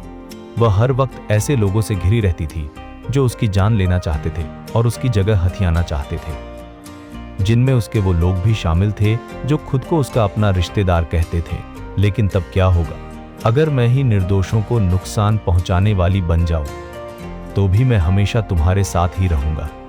विराज ने अपना सिर झुकाया और दिव्या के माथे को प्यार से चूम लिया। क्योंकि मैं यह बात बहुत अच्छे से जानता हूं कि तुम मुझे कभी चोट नहीं पहुंचाओगी। दिव्या काफी देर तक विराज की आंखों में देखती रही और उसकी गहरी आंखों में जमी अविश्वास की बर्फ धीरे धीरे पिघलने लगी। उसने सीधे विराज की ओर देखा। उसकी आवाज आश्चर्यजनक रूप से शांत थी। विराज, मुझसे झूठ मत बोलना। नहीं दिव्या, विराज ने कोमलता से कहा, मैं तुमसे अब कभी झूठ नहीं बोलूंगा। हो सकता है कि तुम मुझ पर तुरंत भरोसा न कर पाओ, लेकिन मैं तुम्हें अपनी ईमानदारी साबित करके दिखाऊंगा। मैं तुम्हारे साथ एक अच्छी और सुकून भरी जिंदगी जीना चाहता हूं। हम दिव्या ने बस इतना ही कहा, लेकिन उसकी खूबसूरत आंखें अभी भी रात के अंधेरे की तरह गहरी बनी हुई थीं। विराज, अगर तुम अब भी मुझसे झूठ बोल रहे हो तो मुझे बस यही उम्मीद है कि तुम में यह झूठ जिंदगी भर बनाए रखने का हौसला होगा। उसी समय मुंबई शहर के बीचों बीच स्थित एक आलीशान ब्यूटी सैलून का वीआईपी कमरा। आरती और उसकी 3 सहेलियां वहां आराम से बैठकर ब्यूटिशियन से अपनी मसाज और ट्रीटमेंट करवा रही थीं। यश सच में अंधा हो गया है। आरती जैसी समझदार और इतनी खूबसूरत लड़की को छोड़कर वह रिया जैसी एक मामूली और तुच्छ औरत के पीछे भाग रहा है। मुझे तो लगता है कि उसकी अक्ल घास चरने गई है।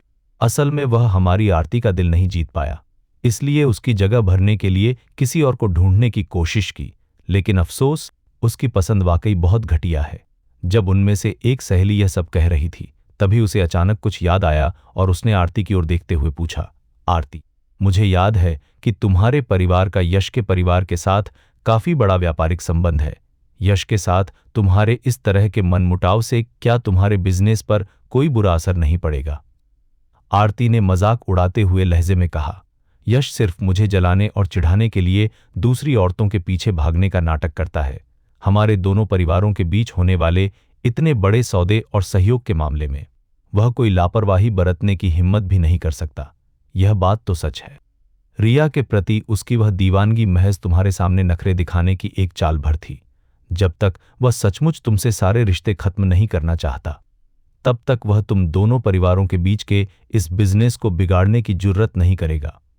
यह सुनकर आरती के चेहरे पर एक गहरा गुरूर और आत्मसंतुष्टि का भाव छा गया। हालांकि जैसे ही वह अपनी सहेलियों के सामने यश को लेकर अपनी ओर भड़ास निकालने वाली थी, तभी अचानक उसका फोन बज उठा। आरती ने फोन की स्क्रीन पर देखा और जल्दी से अपनी सहेलियों को चुप रहने का इशारा करते हुए फुसफुसाई, मेरी दादी का फोन है।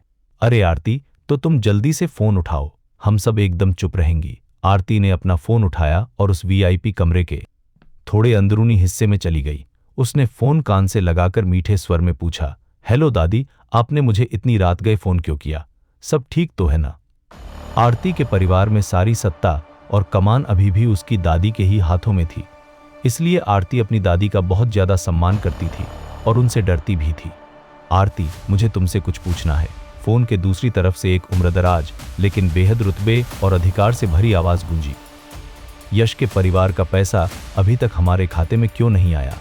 क्या उनका पैसा अभी तक ट्रांसफर नहीं हुआ है? आरती ने हैरानी से अपनी भौहें चढ़ाते हुए कहा, क्या उन्होंने आज सुबह बैंक खुलते ही पैसे ट्रांसफर करने का पक्का वादा नहीं किया था?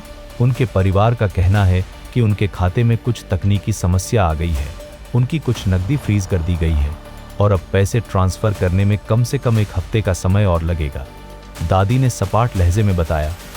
अपनी दादी की बातें सुनकर आरती का गुस्सा भड़क उठा। आखिर यश का परिवार कर क्या रहा है? हमारे सहयोग और इस सौदे पर तो बहुत पहले ही सहमति बन गई थी, अब इतने जरूरी मौके पर आकर वे हमें इस तरह कैसे धोखा दे सकते हैं? दादी भी यश के परिवार की इन हरकतों से स्पष्ट रूप से काफी नाराज और असंतुष्ट थीं। हालांकि एक ऐसी महिला जिसने अपनी जिंदगी में दुनिया के कई उतार चढ़ाव देखे हों, वह हमेशा समस्याओं को बहुत गहराई और दूरदृष्टि से सोचती थी। आरती, मुझे बिल्कुल सच सच बताना, क्या हाल ही में तुम्हारा और यश का कोई झगड़ा हुआ है? हमारी कोई बहस नहीं हुई।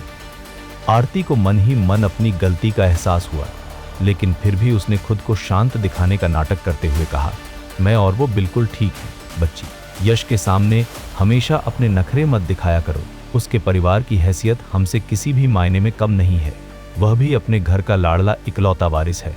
अगर तुम उसे दिन भर अपने पीछे एक नौकर की तरह घुमाती रहोगी और उस पर हुक्म चलाती रहोगी, तो एक न एक दिन उसके सब्र का बांध टूट ही जाएगा। अपनी दादी की बात कान खोलकर सुन लो, अपना यह झूठा अहंकार छोड़ दो, जाकर उसके लिए कुछ अच्छे उपहार खरीदो या अपने हाथों से उसके लिए खाना बनाओ। उसे इस बात का एहसास दिलाओ कि तुम उसकी परवाह करती हो। ऐसा करने से हमारे दोनों परिवारों के बीच का यह व्यापारिक सहयोग बिना किसी रुकावट के आराम से पूरा हो जाएगा। दादी, मैं उसे खुश करने के लिए यह सब क्यों करूं? मैं उसकी कोई नौकरानी या आया तो नहीं हूं, और न ही मुझे उसके लिए कोई खाना वाना बनाना है। मैं भला ऐसा क्यों करूंगी? आरती ने चिढ़ते हुए कहा, दादी, मैंने परिवार को पहले ही बता दिया था कि मैं किसी और से प्यार करती हूं। यश के साथ मेरी होने वाली शादी तो बस आपसी फायदे के लिए किया गया एक पारिवारिक समझौता है। आप मुझसे ऐसी उम्मीद कैसे कर सकती हैं? एकदम चुप रहो। दादी का लहजा अचानक से कठोर हो गया और उन्होंने फोन पर ही आरती को सख्ती से फटकार लगाते हुए कहा, आरती, बाकी सब चीजों में मैं तुम अपनी मनमानी करने की पूरी छूट दे सकती हूँ, लेकिन शादी ब्याह का मामला कोई बच्चों का खेल नहीं है। अब जब हमारे परिवार ने यश के परिवार के साथ रिश्ते की बात पक्की कर ली है, तो मुझे इस बात से कोई फर्क नहीं पड़ता कि तुम असल में किसे पसंद करती हो, लेकिन दुनिया की नज़रों में और ऊपरी तौर पर तुम्हें यश के परिवार की होने वाली बहू होने के नाते अपनी सारी जिम्मेदारियां निभानी होंगी, और मैं किसी को भी तुम पर उंगली उठाने या कोई दोष निकालने का मौका नहीं दूंगी। तुम्हें यह बात समझनी होगी कि हमारी कंपनी इस समय बहुत अहम विकास के दौर से गुजर रही है। जब तक हमें उनके परिवार से सही समय पर निवेश मिलता रहेगा और हमारी कंपनी भविष्य में तरक्की और मुनाफा कमाती रहेगी, मुझे इस बात से रत्ती भर भी फर्क नहीं पड़ेगा कि तुम असल में किसके साथ रहना चाहती हो। लेकिन अगर तुम्हारी इस बेवकूफ़ी और मनमानी की वजह से दोनों कंपनियों के बीच का यह करोड़ों का सौदा और सहयोग बर्बाद हो गया, तो याद रखना, मैं तुम्हें किसी भी कीमत पर बख्शूंगी नहीं। हालांकि आरती के परिवार में सभी लोग यह बात अच्छी तरह जानते थे कि वह यश को बिल्कुल पसंद नहीं करती है, फिर भी उन्होंने अपने व्यापारिक हितों और फायदों की खातिर आरती और यश की सगाई करवा दी थी। बेशक आरती के परिवार ने इस सगाई के लिए केवल अस्थायी रूप से ही अपनी सहमति दी थी। उनका असली मकसद यह था कि कि एक बार जब उनका परिवार यश के परिवार की आर्थिक मदद से बाजार में अपनी ताकत बढ़ा लेगा तो बाद में किसी भी बहाने से इस सगाई को रद्द किया जा सकता है। लेकिन अभी तक उन्हें यश के परिवार से वह जरूरी निवेश प्राप्त नहीं हुआ था और इसी वजह से न तो दादी और न ही आरती के माता पिता उसे इतने अहम मोड़ पर आकर दोनों परिवारों के बीच के संबंधों को खराब करने की इजाजत दे सकते थे। मुझे कोई परवाह नहीं कि तुम उसे मनाने के लिए कौन सा तरीका अपनाती हो, लेकिन तुम्हें अगले कुछ ही दिनों में जाकर यश को मनाना होगा और हर हाल में उसके परिवार से उस रुकी हुई धनराशि को जल्द से जल्द हमारी कंपनी के खाते में ट्रांसफर करवाना होगा। क्या तुमने मुझे सुना? अच्छा ऐसा है, आरती ने बेमन से जवाब दिया। मैं कल कंपनी में उसके लिए दोपहर का खाना लेकर आऊंगी। अगले दिन दोपहर को विराज और यश कंपनी की कैंटीन में दोपहर का खाना खा रहे थे। कल तुम्हारी डेट कैसी रही? विराज ने खाना खाते हुए पूछा। यश एक पल के लिए हिचकिचाया, लेकिन फिर भी उसने सच कह दिया। विराज, मैंने रिया को सब कुछ सच सच बता दिया है। सच सच बता दिया? तुमने क्या कह दिया? उसे रात के खाने पर बुलाने का विचार तुम्हारा ही था। मैंने उसे खाने पर इसलिए बुलाया था ताकि मैं उसका इस्तेमाल करके आरती को नीचा दिखा सकूं। फिर मैंने उससे माफी मांगी। मुझे लगा कि मुझे उसका फायदा नहीं उठाना चाहिए था। मैंने उससे कह दिया कि मैं अभी तुरंत किसी और रिश्ते में आने के लिए तैयार नहीं हूं और हम फिलहाल दोस्त रह सकते हैं। विराज ने कभी उम्मीद नहीं की थी कि यश रिया को उनकी पूरी योजना इतनी बेबाकी से बता देगा। क्या यह हमेशा अकेले रहने का पक्का नुस्खा नहीं था? हालांकि अब जबकि यश रिया को सब सच बता चुका था और रिया फिलहाल उसके साथ दोस्ती बनाए रखने को तैयार थी, तो इसका मतलब था कि उसे इससे कोई खास फर्क नहीं पड़ा था। चलो छोड़ो, अगर तुम और वह सच में साथ नहीं रह सकते तो दोस्त बने रहना भी ठीक है। आखिरकार यह यश का निजी मामला था और विराज इसमें ज्यादा दखल नहीं देना चाहता था। यश ने गहरी सांस ली। दरअसल मुझे लगता है कि रिया एक अच्छी लड़की है। मुझे डर था कि आरती को जलन होगी, इसलिए आरती के साथ रिश्ते में आने के बाद मैंने रिया समेत अपनी सभी महिला दोस्तों के नंबर डिलीट कर दिए थे। अगर पीछे मुड़कर देखूं तो कॉलेज में एक ही क्लब में होने के कारण रिया के साथ मेरी अच्छी बनती थी। कम से कम एक दोस्त के तौर पर वह मुझे बुरी नहीं लगती थी। खैर, अपने ऊपर ज्यादा दबाव मत डालो, विराज ने उसे दिलासा दिया। यश ने हल्के से सिर हिलाया। एक और बात है, कल मेरे पिताजी ने मुझे बताया कि उन्होंने आरती के परिवार की कंपनी में कोई पैसा नहीं भेजा है क्योंकि उनका खाता फ्रीज कर दिया गया है। इसके अलावा उन्होंने उन परियोजनाओं से भी पैसा निकालना शुरू कर दिया है जिन पर दोनों कंपनियां मिलकर काम कर रही थीं। आरती के परिवार को अभी तक इसकी भनक नहीं लगी है। हाँ, तुम्हारे पिताजी जिस तरह से कंपनी के मामलों को खुद संभाल रहे हैं उससे सब कुछ बिल्कुल सही रहेगा, लेकिन हालांकि जैसे ही विराज यश को आरती के परिवार की हालिया हरकतों के बारे में सावधान करने वाला था, तभी उसने अचानक एक परिचित चेहरे को आते हुए देखा। वह आरती थी। विराज तुरंत चुप हो गया और अपना खाना खाने लगा। कल यश के साथ सबके सामने हुई शर्मनाक बहस के बाद भी आरती ने ऐसा बर्ताव किया जैसे कुछ हुआ ही न हो और बड़े घमंड से यश के बगल में आकर बैठ गई। यश, तुम खाना खा रहे हो? क्या इत्तेफाक है, मैंने तुम्हारे लिए एक 5 सितारा होटल से बहुत बढ़िया खाना मंगवाया है। यह बोलते हुए उसने अपने पीछे खड़े दोनों अंगरक्षकों को खाने का डिब्बा मेज पर रखने का इशारा किया। यश ने खाने पर एक नजर डाली। उनमें से कोई भी चीज उसकी पसंद की नहीं थी, बल्कि वे ज्यादातर ऐसे व्यंजन थे जो विक्रम को पसंद आते थे। जल्द ही उसकी नजर समुद्री भोजन से बने एक सूप पर पड़ी। अगर उसे दूसरी चीजें पसंद नहीं थी तो यह एक अलग बात थी, लेकिन क्या आरती को यह नहीं पता था कि उसे समुद्री भोजन से एलर्जी है? आरती ने यश के चेहरे के भावों पर बिल्कुल ध्यान नहीं दिया। इसके बजाय उसने उससे ऐसे बात की मानो वह उस पर कोई बहुत बड़ा एहसान कर रही हो। यश, देखो, मैं खास तुम्हारे लिए खाना लाई हूँ। मुझसे पहले गलती हो गई थी, इसलिए अब गुस्सा मत होना। मैं एक सीधी सादी इंसान हूँ और यही मेरा स्वभाव रहा है। तुम्हें अब तक इसकी आदत हो जानी चाहिए थी, है ना? जो खाना मैं लाई हूँ उसे खा लो, मैं इसे तुम्हारी माफी मान लूंगी। विराज खुद को रोक नहीं पाया। उसने अपना चम्मच नीचे रख दिया और अपने सामने बैठी उस लड़की की ओर देखने लगा। आरती के सोचने का तरीका वाकई समझ से परे था। उसने इससे पहले कभी किसी को इस तरह माफी मांगते नहीं देखा था। आज सचमुच उसकी आंखें खुल गई थीं। वह अच्छी तरह जानता था कि आरती इस बार यश से माफी मांगने को इसलिए तैयार हुई थी क्योंकि उसके परिवार ने उस पर भारी दबाव डाला था।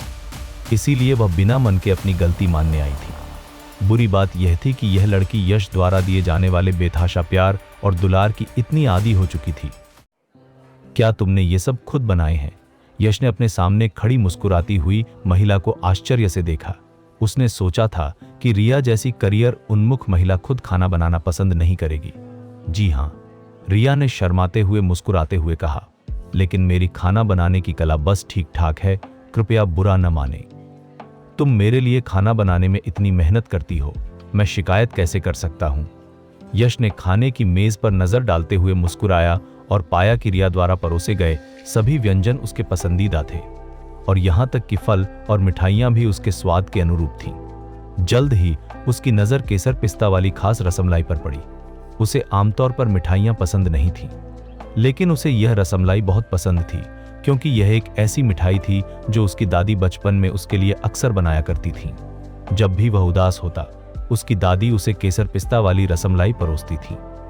अगर ताजे पिस्ते और केसर उपलब्ध होते तो उसकी दादी सजावट के लिए उनका भी इस्तेमाल करती थी। इसे चख कर देखें। अगर आपको यह पसंद नहीं आता है तो खुद पर दबाव न डालें।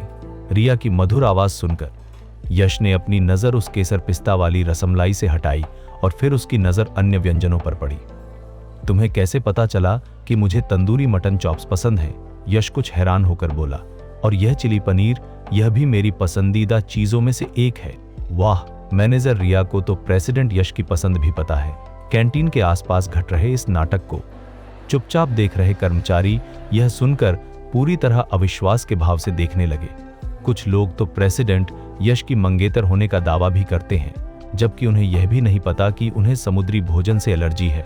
अरे, जब आप माफी मांगते हैं तो आप लोगों को कूड़ेदान की तरह समझते हैं, लेकिन जब आप उन्हें प्यार से कुछ देते हैं तो आप उनके दिलों को छू लेते हैं। अगर प्रेसिडेंट यश में थोड़ी भी समझ होगी तो उन्हें पता होगा कि कौन सा विकल्प चुनना है। हाँ, अब तो मुझ में यहां और रुकने की हिम्मत ही नहीं होगी। तुम बस इंतजार करो। अपने आसपास की आवाजें सुनकर आरती का चेहरा तवे की तली की तरह काला पड़ गया। उसने अपनी तीखी आंखों से रिया को घूरकर देखा और गुस्से में वहां से चली गई। क्या कोई और खाना मंगवाना चाहेगा? यश ने पास में ही भोजन कर रहे अपने सेक्रेटरी को बुलाया और कहा, आरती द्वारा लाई गई इन चीजों को सभी में बांट दो।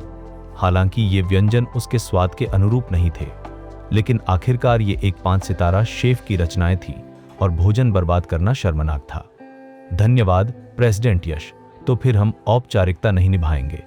दर्शकों को न केवल एक शानदार शो मुफ्त में देखने को मिला, बल्कि अब उन्हें स्वादिष्ट भोजन का भी आनंद लेने का मौका मिला और वे मुस्कुराना बंद नहीं कर पा रहे थे।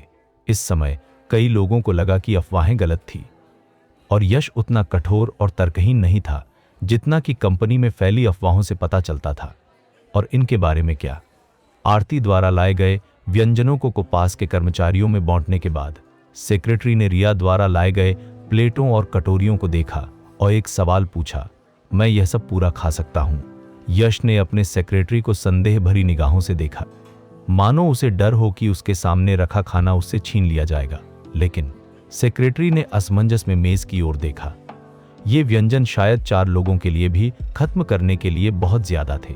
अगर आप इसे खत्म नहीं कर सकते तो इसे पैक करके घर ले जाएं और देर रात नाश्ते के रूप में खा लें।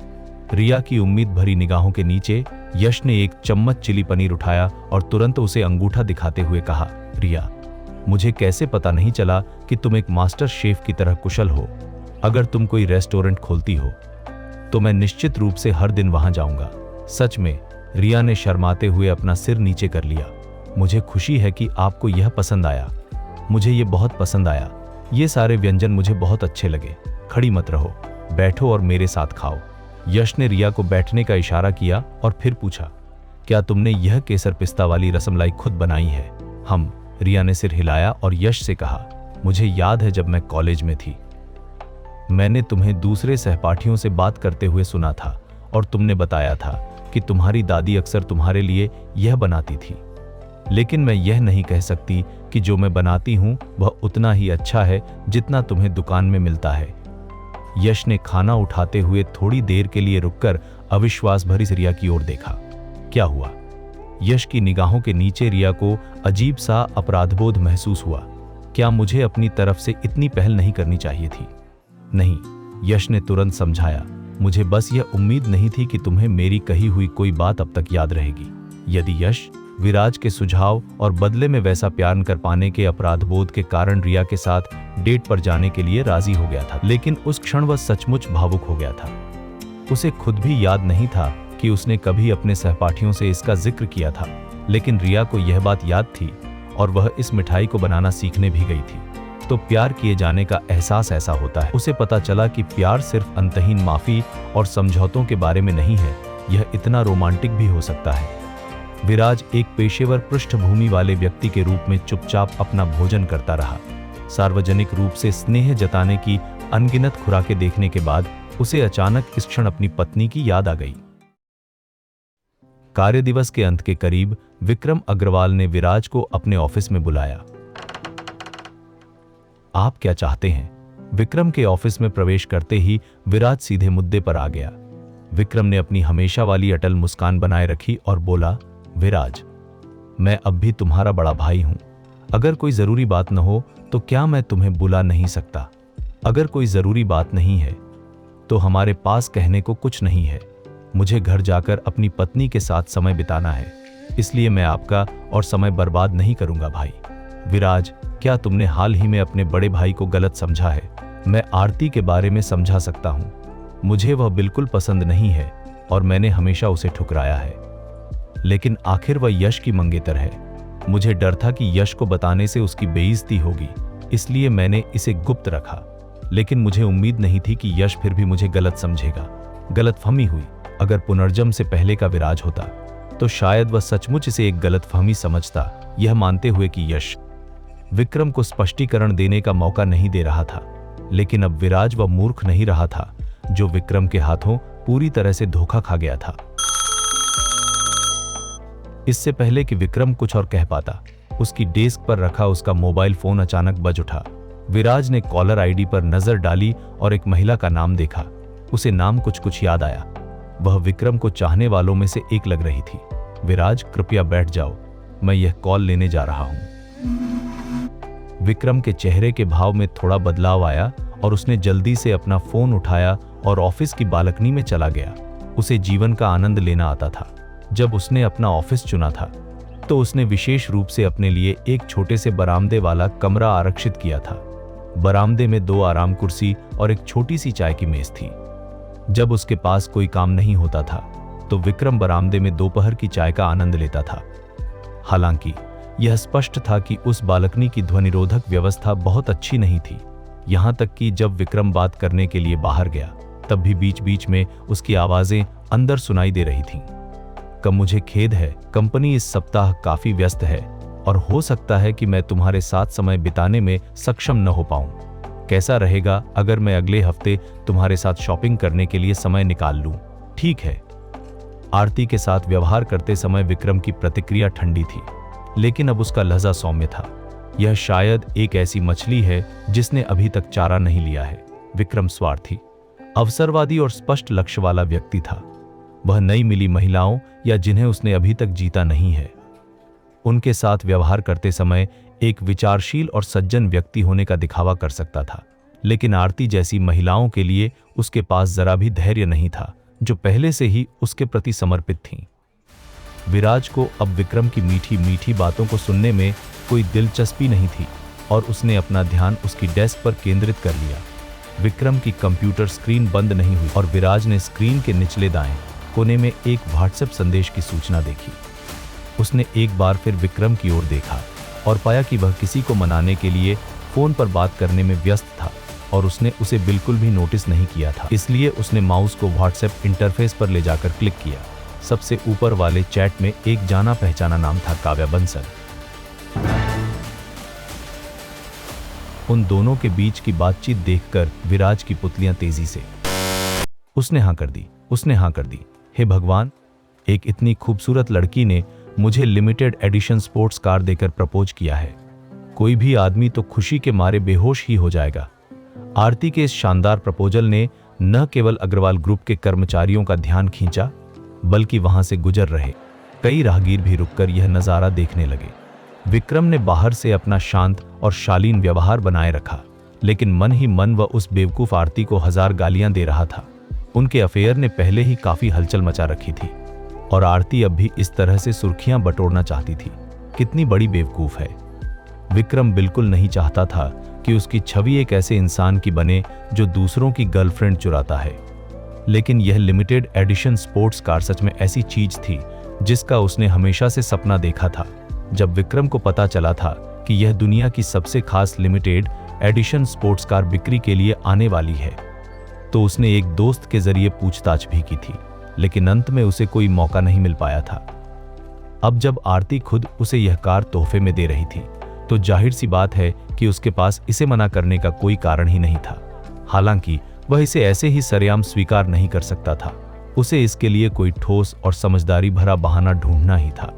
इसके अलावा वह सबके सामने आरती के साथ रिश्ते में आने के लिए बिल्कुल भी राजी नहीं हो सकता था।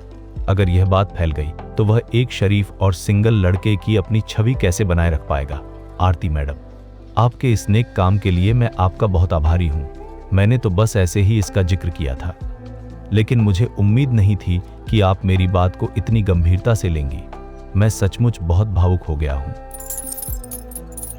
विक्रम ने आरती के हाथ से चाबी और डिब्बा लेने का नाटक किया और फिर जानबूझकर ऊंची आवाज में कहा, मैं बाद में आपको इसके पैसे भेज दूंगा। विक्रम, तुम्हें मुझे पैसे भेजने की कोई जरूरत नहीं है। हमारा रिश्ता ही ऐसा है, इन छोटी छोटी बातों पर सोचने की कोई जरूरत नहीं है। विक्रम को कार की चाबियां रखते देखकर आरती ने मान लिया कि वह रिश्ते के लिए भी तैयार हो गया है और उसके चेहरे की मुस्कान और भी चौड़ी हो गई। तो क्या अब मैं मान लूं कि तुम मेरे? आरती मैडम, यहां बहुत ज्यादा लोग हैं, चलिए ऊपर चलकर बात करते हैं। इतना कहते ही विक्रम आरती के जवाब का इंतजार किए बिना मुड़ा और सीधे कंपनी के अंदर चला गया। आरती के पास भी जल्दी से उसके पीछे पीछे जाने के अलावा कोई और विकल्प नहीं था। लड़कियों को अपने जाल में फंसाने के विक्रम के तरीके वाकई बहुत चालाक थे। सबके सामने उसने तोहफा स्वीकार कर लिया, लेकिन आरती को पैसे भेजने का वादा भी कर दिया। अगर बाद में कोई इस बात पर सवाल उठाता भी तो वह आसानी से बहाना बना सकता था कि उसने तो बस पैसे देकर एक दोस्त से कार खरीदी थी। इसके अलावा उसने कभी भी सबके सामने यह स्वीकार नहीं किया था कि आरती उसकी गर्लफ्रेंड है। इसलिए अगर भविष्य में वह आरती से अपना पीछा छुड़ाना चाहे तो वह बड़ी आसानी से यह कह सकता था कि यह सब आरती के दिमाग का वहम था। उसने किसी बात के लिए हामी नहीं भरी थी, कोई वादा नहीं किया था, इसलिए वह पूरी तरह से खुद को निर्दोष साबित कर सकता था। और जहां तक पैसे ट्रांसफर करने की बात थी, वह आरती को बहुत अच्छी तरह से जानता था। आरती उस पर जान छिड़कती थी, इसलिए वह कभी भी उसके पैसे स्वीकार नहीं करेगी। क्या प्रपोजल पूरा हो गया? क्या हीरो ने हां कर दी है? विक्रम और आरती एक के बाद एक वहां से चले गए, जिससे बाहर खड़े तमाशबीन पूरी तरह से हैरान रह गए। क्या उसे हां नहीं कह देनी चाहिए थी? अगर इतनी खूबसूरत लड़की आपसे अपने प्यार का इजहार करे और आप उसे मना कर दे, तो क्या यह बेवकूफ़ी नहीं होगी? जरूरी नहीं। मुझे लगता है कि वह आदमी कोई आम इंसान नहीं है। क्या तुमने किसी को उसे बॉस कहते नहीं सुना? हो सकता है वह किसी कंपनी का बड़ा बॉस हो। एक बड़ा बॉस और अमीर खानदान की लड़की, ये दोनों तो बिल्कुल एक दूसरे के लिए ही बने हैं। क्या बात है? भीड़ में खड़े होकर राहगीरों की ये बातें सुनकर विराज अपना सिर हिलाए बिना नहीं रह सका। यह आरती सचमुच खुद अपने पैरों पर कुल्हाड़ी मारना पसंद करती है। यश के परिवार ने पैसों के भुगतान में देरी कर दी थी, इसलिए आरती के परिवार ने जरूर आरती को यश को मनाने के लिए कहा होगा, वरना आरती जैसी लड़की यश को खाना देने के लिए कंपनी तक कभी नहीं जाती। हालांकि आरती को हमेशा एक राजकुमारी की तरह ट्रीट किए जाने की आदत थी। चूंकि यश ने उसे भाव नहीं दिया और उसकी हाँ में हाँ नहीं मिलाई, इसलिए उसने यश से बदला लेने के लिए कंपनी के गेट पर सबके सामने विक्रम को प्रपोज कर दिया। ऐसी फिजूल खर्ची करने वाली बेटी के रहते हुए आरती के परिवार की कंपनी कभी भी सफल नहीं हो पाएगी। यश, जो विराज के साथ नीचे आया था, उसने बाहर हो रहे इस तमाशे पर बस एक सरसरी नजर डाली और फिर चुपचाप मुड़कर वापस ऊपर चला गया। विराज उसके पीछे नहीं गया। ऐसे समय में यश को थोड़ा अकेला छोड़ना ही सही था। हालांकि उसे पूरा विश्वास था कि यश को अब अक्ल आ जाएगी, लेकिन जिस लड़की को वह पिछले 5-6 सालों से पाने की कोशिश कर रहा था, अगर वह सबके सामने किसी दूसरे आदमी को प्रपोज कर दे तो किसी को भी बुरा तो लगेगा ही। अगले कुछ दिनों तक चूंकि विक्रम ने उसे साफ तौर पर मना नहीं किया था, इसलिए आरती ने खुद को विक्रम की ऑफिशियल गर्लफ्रेंड मान लिया था। यहां तक कि वह कंपनी के कर्मचारियों पर बॉस की पत्नी होने का रौब भी झाड़ने लगी थी। यश ने आरती को पूरी तरह से नजरअंदाज करना शुरू कर दिया था, मानो वह वहां मौजूद ही न हो। यहां तक कि जब वह उसे कंपनी में देखता तब भी वह कभी अपनी तरफ से उसे नमस्ते तक नहीं करता था। उस दोपहर विराज यश के ऑफिस में बैठकर चाय पी रहा था। ट्रिंग। अचानक यश का फोन बज उठा। मेरे पापा का फोन है। यश ने कॉलर आईडी पर एक नजर डाली और कहा, यह जरूर उसी प्रोजेक्ट का रिजल्ट होगा जिसके लिए आरती का परिवार जोर लगा रहा था। यह सुनकर विराज ने अपनी चाय का कप नीचे रख दिया। यश का इरादा विराज से कुछ भी छिपाने का नहीं था, इसलिए उसने सीधा स्पीकर फोन ऑन कर दिया। हेलो यश, हमारे परिवार ने वह प्रोजेक्ट जीत लिया है। फोन के दूसरी तरफ यश के पिता काफी खुश लग रहे थे। तुम्हारे दोस्त का सुझाव बहुत काम आया।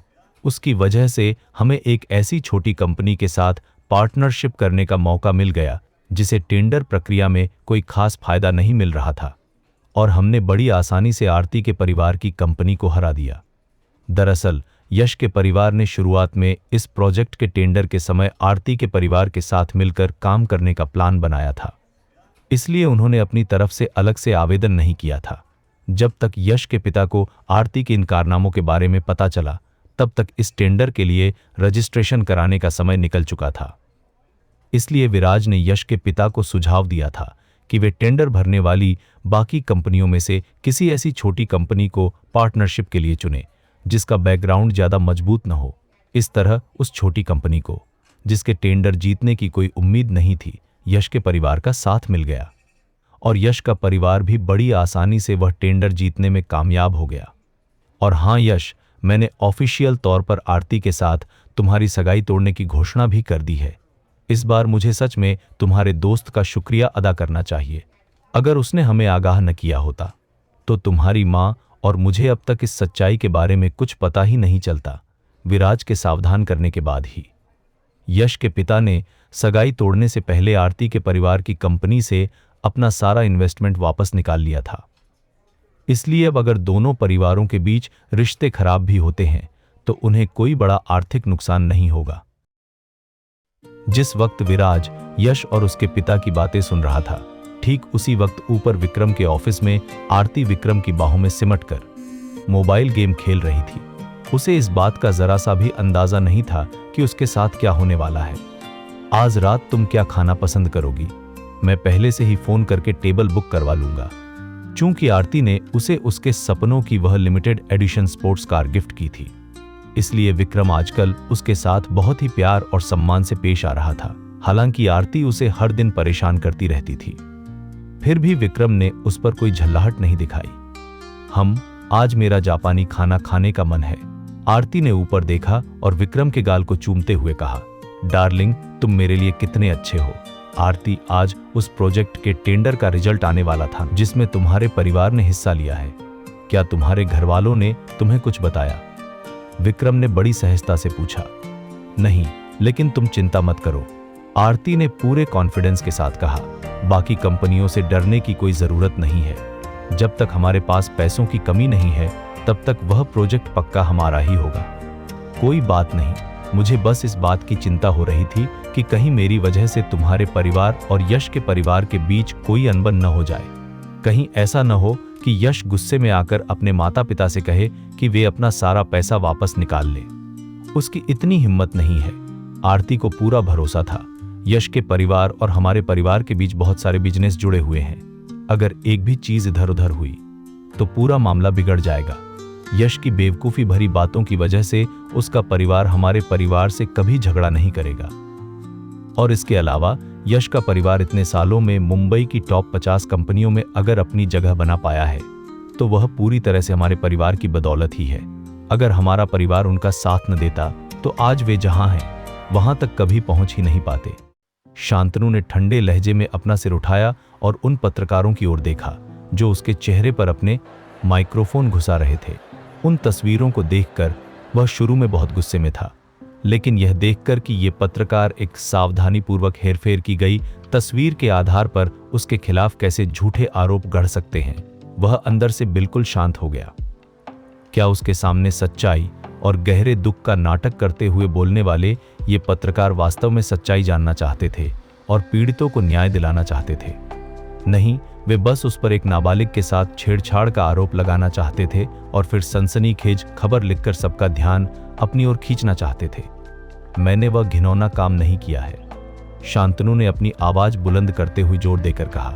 मुझे पूरा विश्वास है कि अदालत और संबंधित विभाग मुझे न्याय दिलाएंगे। जब शांतनु बोलने लगा तो पत्रकार उन भूखे कुत्तों की तरह उत्साहित हो गए जिन्हें हड्डी की गंध आ गई हो। वे लगातार अपने कैमरों का शटर दबाते रहे, उसके चेहरे के किसी भी छोटे से छोटे भाव को चूकने के लिए तैयार नहीं थे। बांस के खंभे जितनी दुबली पतली एक रिपोर्टर ने होंठ सिकोड़ते हुए आक्रामक लहजे में पूछा, सबूत यहीं सामने है और फिर भी तुम इसे नकारना चाहते हो? तुम एक बीमार मानसिकता वाले इंसान हो जिसने एक नाबालिग के साथ गलत काम किया है। ओह, मुझे याद आया कि तुम्हारी 9 साल की बहन पिछले साल एक दुर्घटना में मारी गई थी। तो क्या अब मेरे पास यह शक करने का कोई ठोस कारण है कि तुमने ही उसकी हत्या की है? रिपोर्टर की बात पूरी होने से पहले ही शांतनु ने गुस्से में आकर उसे जोरदार लात मारकर दूर फेंक दिया। शांतनु, शांत हो जाओ। यह देखकर कि शांतनु खुद को हमला करने से रोक नहीं पा रहा था, जतिन ने तुरंत हाथ बढ़ाकर उसे कसकर पकड़ लिया। चारों ओर कैमरे लगे होने के कारण उसे पूरा यकीन था कि शांतनु द्वारा किसी को पीटने के इस दृश्य को बेहद सनसनीखेज तरीके से पेश किया जाएगा। हालांकि इस समय तक शांतनु उस पत्रकार की बातों से बुरी तरह क्रोधित हो चुका था। वह अभी तक अपनी बहन के निधन के सदमे से उबर नहीं पाया था और इस पत्रकार के घटिया इल्जामों ने उसकी सबसे कमजोर नस को दबा दिया था। शांतनु, क्या तुम इसलिए नाराज हो रहे हो क्योंकि मैंने बिल्कुल सच कह दिया है? अरे, वह पागल हो गया है। शांतनु पागल हो गया है, इसे यहां से हटाओ। न्याय में देरी हो सकती है लेकिन अंधेर नहीं। तुम्हारे कर्मों का हिसाब होकर रहेगा, तुम्हें इसका अंजाम भुगतना पड़ेगा। जब तक शांतनु ने उस पत्रकार को लगभग अधमरा नहीं कर दिया, तब तक आसपास मौजूद लोग किसी तरह क्रोधित शांतनु को एक तरफ खींचने में कामयाब नहीं हो पाए।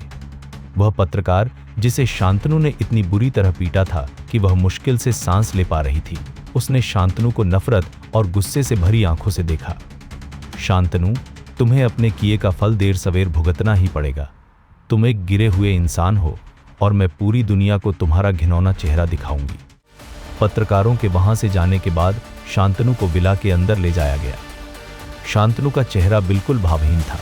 थोड़ी देर पहले मारपीट करते समय उसकी उंगलियों में चोट लग गई थी और उनसे खून टपक रहा था। वह हालांकि चुपचाप आगे बढ़ता रहा, मानो उसे कोई दर्द ही महसूस न हो रहा हो।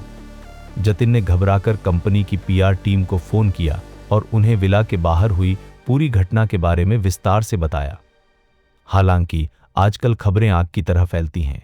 उनके विला में लौटने के कुछ ही पलों बाद शांतनु द्वारा रिपोर्टर को पीटते हुए वीडियो और तस्वीरें इंटरनेट पर वायरल होने लगी। पत्रकारों द्वारा मिर्च मसाला लगाकर पेश की गई खबरों के साथ साथ शांतनु को पूरी तरह से चरित्रहीन और एक नीच इंसान करार दे दिया गया। भड़के हुए लोगों ने इंटरनेट पर गालियों और टिप्पणियों की बाढ़ ला दी, जिसमें यह मांग की गई कि शांतनु को फिल्म इंडस्ट्री से बाहर निकाल दिया जाए। सभी लोग शांतनु द्वारा घायल की गई उस रिपोर्टर के प्रति सहानुभूति जता रहे थे। किसी को इस बात की परवाह नहीं थी कि रिपोर्टर ने क्या कहा था और न ही किसी को यह जानने में कोई दिलचस्पी थी कि शांतनु ने उसे क्यों मारा। इस समय शांतनु पर उछाला जा रहा कीचड़ इंटरनेट के लोगों के लिए किसी तमाशे या जश्न से कम नहीं था और पूरी इंडस्ट्री में हड़कंप मच गया था। लगभग 5 मिनट बाद जतिन को शिखर एंटरटेनमेंट के एक बड़े अधिकारी का फोन आया। उसे सफाई देने का कोई मौका दिए बिना ही दूसरी तरफ से अधिकारी ने गालियों की बौछार कर दी। उन्होंने यहां तक धमकी दे डाली कि अगर उसने मामला जल्द शांत नहीं किया तो उसे नौकरी से निकाल दिया जाएगा और उसे लिखित में माफीनामा देना होगा। जतिन का चेहरा पीला पड़ गया था। उसने फोन काटा और सोफे पर बैठे शांतनु की ओर देखने लगा। बहुत बढ़िया, तुम चाहे कितने भी गुस्से में क्यों न हो, तुम्हें अपने हाथों पर काबू रखना चाहिए था। वो मीडिया वाले जानबूझकर तुम्हें उकसा रहे थे ताकि तुम कोई ऐसी गलती कर बैठो जिसका इस्तेमाल वे तुम्हारे ही खिलाफ कर सकें। तुम इतने लंबे समय से इस इंडस्ट्री में हो, फिर भी इतने बेकाबू कैसे हो सकते हो? जतिन अंदर से पूरी तरह टूट चुका था, लेकिन तभी उसने देखा कि शांतनु कॉफी टेबल पर रखी अपनी बहन की तस्वीर के फ्रेम को खाली निगाहों से घूर रहा था। अंत में उसने बेबसी से अपना सिर हिलाया और अपने होठों तक आ चुकी कड़वी बातों को वापस घूंट लिया। वह रिपोर्टर निश्चित रूप से सारी हदें पार कर चुकी थी। जतिन शांतनु की हरकतों को समझ सकता था और यहां तक सोचता था कि उस पत्रकार को मार पड़नी ही चाहिए थी, लेकिन इंटरनेट पर बैठे लोग इस पूरी सच्चाई से अनजान थे। पत्रकारों द्वारा जानबूझकर माहौल बिगाड़ने के कारण जनता को लग रहा था कि शांतनु की यह हरकत उसके घमंड और गुंडागर्दी का नतीजा थी। उन्हें लग रहा था कि रिपोर्टर के साथ जो हुआ वह शांतनु के घटियापन का सबूत है। जैसे ही जतिन इस जनता के गुस्से से होने वाले नुकसान को कम करने के तरीके खोजने में अपना दिमाग खपा रहा था, तभी कॉफी टेबल पर रखे शांतनु के फोन की घंटी बजी। जतिन ने कॉलर आईडी पर नजर डाली। नंबर किसी नाम से सेव नहीं था, लेकिन वह नंबर बहुत जाना पहचाना लग रहा था। उसे तुरंत याद आ गया कि वह नंबर उसी नाबालिग छात्रा के पिता का था। जतिन चौंक गया और शांतनु के फोन उठाने से पहले ही उसने झट से फोन अपने हाथ में ले लिया। मैं बात करता हूं, तुम जल्दबाजी मत करो। जतिन ने कॉल रिसीव की और तुरंत दूसरी तरफ से एक ठंडी और कर्कश मर्दानी आवाज सुनाई दी। क्या तुम्हें अदालत का नोटिस मिल गया है? जतिन ने चुपचाप फोन की कॉल रिकॉर्डिंग चालू की और फिर शांत और नरम लहजे में दूसरे पक्ष से बात करने लगा। नमस्कार, मैं जतिन बोल रहा हूं, शांतनु का एजेंट। आप मुझसे जो भी मांग करना चाहते हैं कर सकते हैं, बस शर्त यह है कि आप जनता के सामने शांतनु की बेगुनाही साबित करने के लिए तैयार हो जाए। मैं आपकी सभी शर्तें पूरी करने को तैयार हूं। फोन के दूसरी तरफ मौजूद वह अधेड़ उम्र का आदमी जतिन की बातें सुनकर गुस्से से आग बबूला हो गया। तुम ये क्या बकवास कर रहे हो? क्या तुम्हें लगता है कि मैं उस तरह का इंसान हूं जो पैसों के लालच में अपनी बेटी की इज्जत का सौदा कर लेगा? शांतनु एक नीच इंसान है। उसने मेरी बेटी के साथ बहुत घिनौनी हरकतें की हैं। मैं उस पर मुकदमा जरूर करूंगा और उसे जेल भिजवाकर ही दम लूंगा। लक्ष्मण के इस सख्त रवैये को देखकर सच्चाई से अनजान कोई भी व्यक्ति यही सोचेगा कि वह एक मजबूर और गुस्से में भरा पिता है जो अपनी बेटी के हक के लिए खड़ा हो रहा है, जबकि असल में वह एक लालची और घटिया इंसान था जो पैसे वसूलने के लिए किसी भी हद तक जा सकता था। फिर भी वह एक सच्चा और ईमानदार पिता होने का नाटक कर रहा था। जतिन इतना क्रोधित था कि उसके सिर में दर्द होने लगा था, लेकिन उसने अपने गुस्से पर काबू रखा और धैर्यपूर्वक उसे समझाने लगा। लक्ष्मण, आपकी बेटी एक समय अपनी पढ़ाई छोड़ने ही वाली थी। शांतनु ने ही उसकी ट्यूशन फीस और किताबों का पूरा खर्च उठाया था। इसके अलावा शांतनु ने स्कूल में एक कैंटीन बनवाने के लिए भी पैसे दिए ताकि आपकी बेटी जैसे गरीब बच्चों को दोपहर का पौष्टिक भोजन मिल सके। अब जब आप सच्चाई को तोड़ मरोड़ कर अपने फायदे के लिए मीडिया के सामने शांतनु को बदनाम कर रहे हैं, तो क्या आपको जरा भी शर्म या पछतावा नहीं है? अगर शांतनु ने मेरी बेटी की फीस भर भी दी तो क्या हुआ? क्या वह इन सब पैसों का इस्तेमाल सिर्फ दुनिया के सामने खुद को महान दिखाने के लिए नहीं कर रहा था? लक्ष्मण ने नफरत भरे लहजे में कहा। इसके अलावा सिर्फ इसलिए कि वह मेरी बेटी की पढ़ाई का खर्च उठाता है, तो क्या इसका मतलब यह है कि मैं अपनी बेटी को उसे सौंप दूं ताकि वह उसके साथ जो चाहे वो करे? मेरी बेटी सिर्फ 12 साल की है और अभी कुछ नहीं समझती है। क्या शांतनु एक इंसान भी है?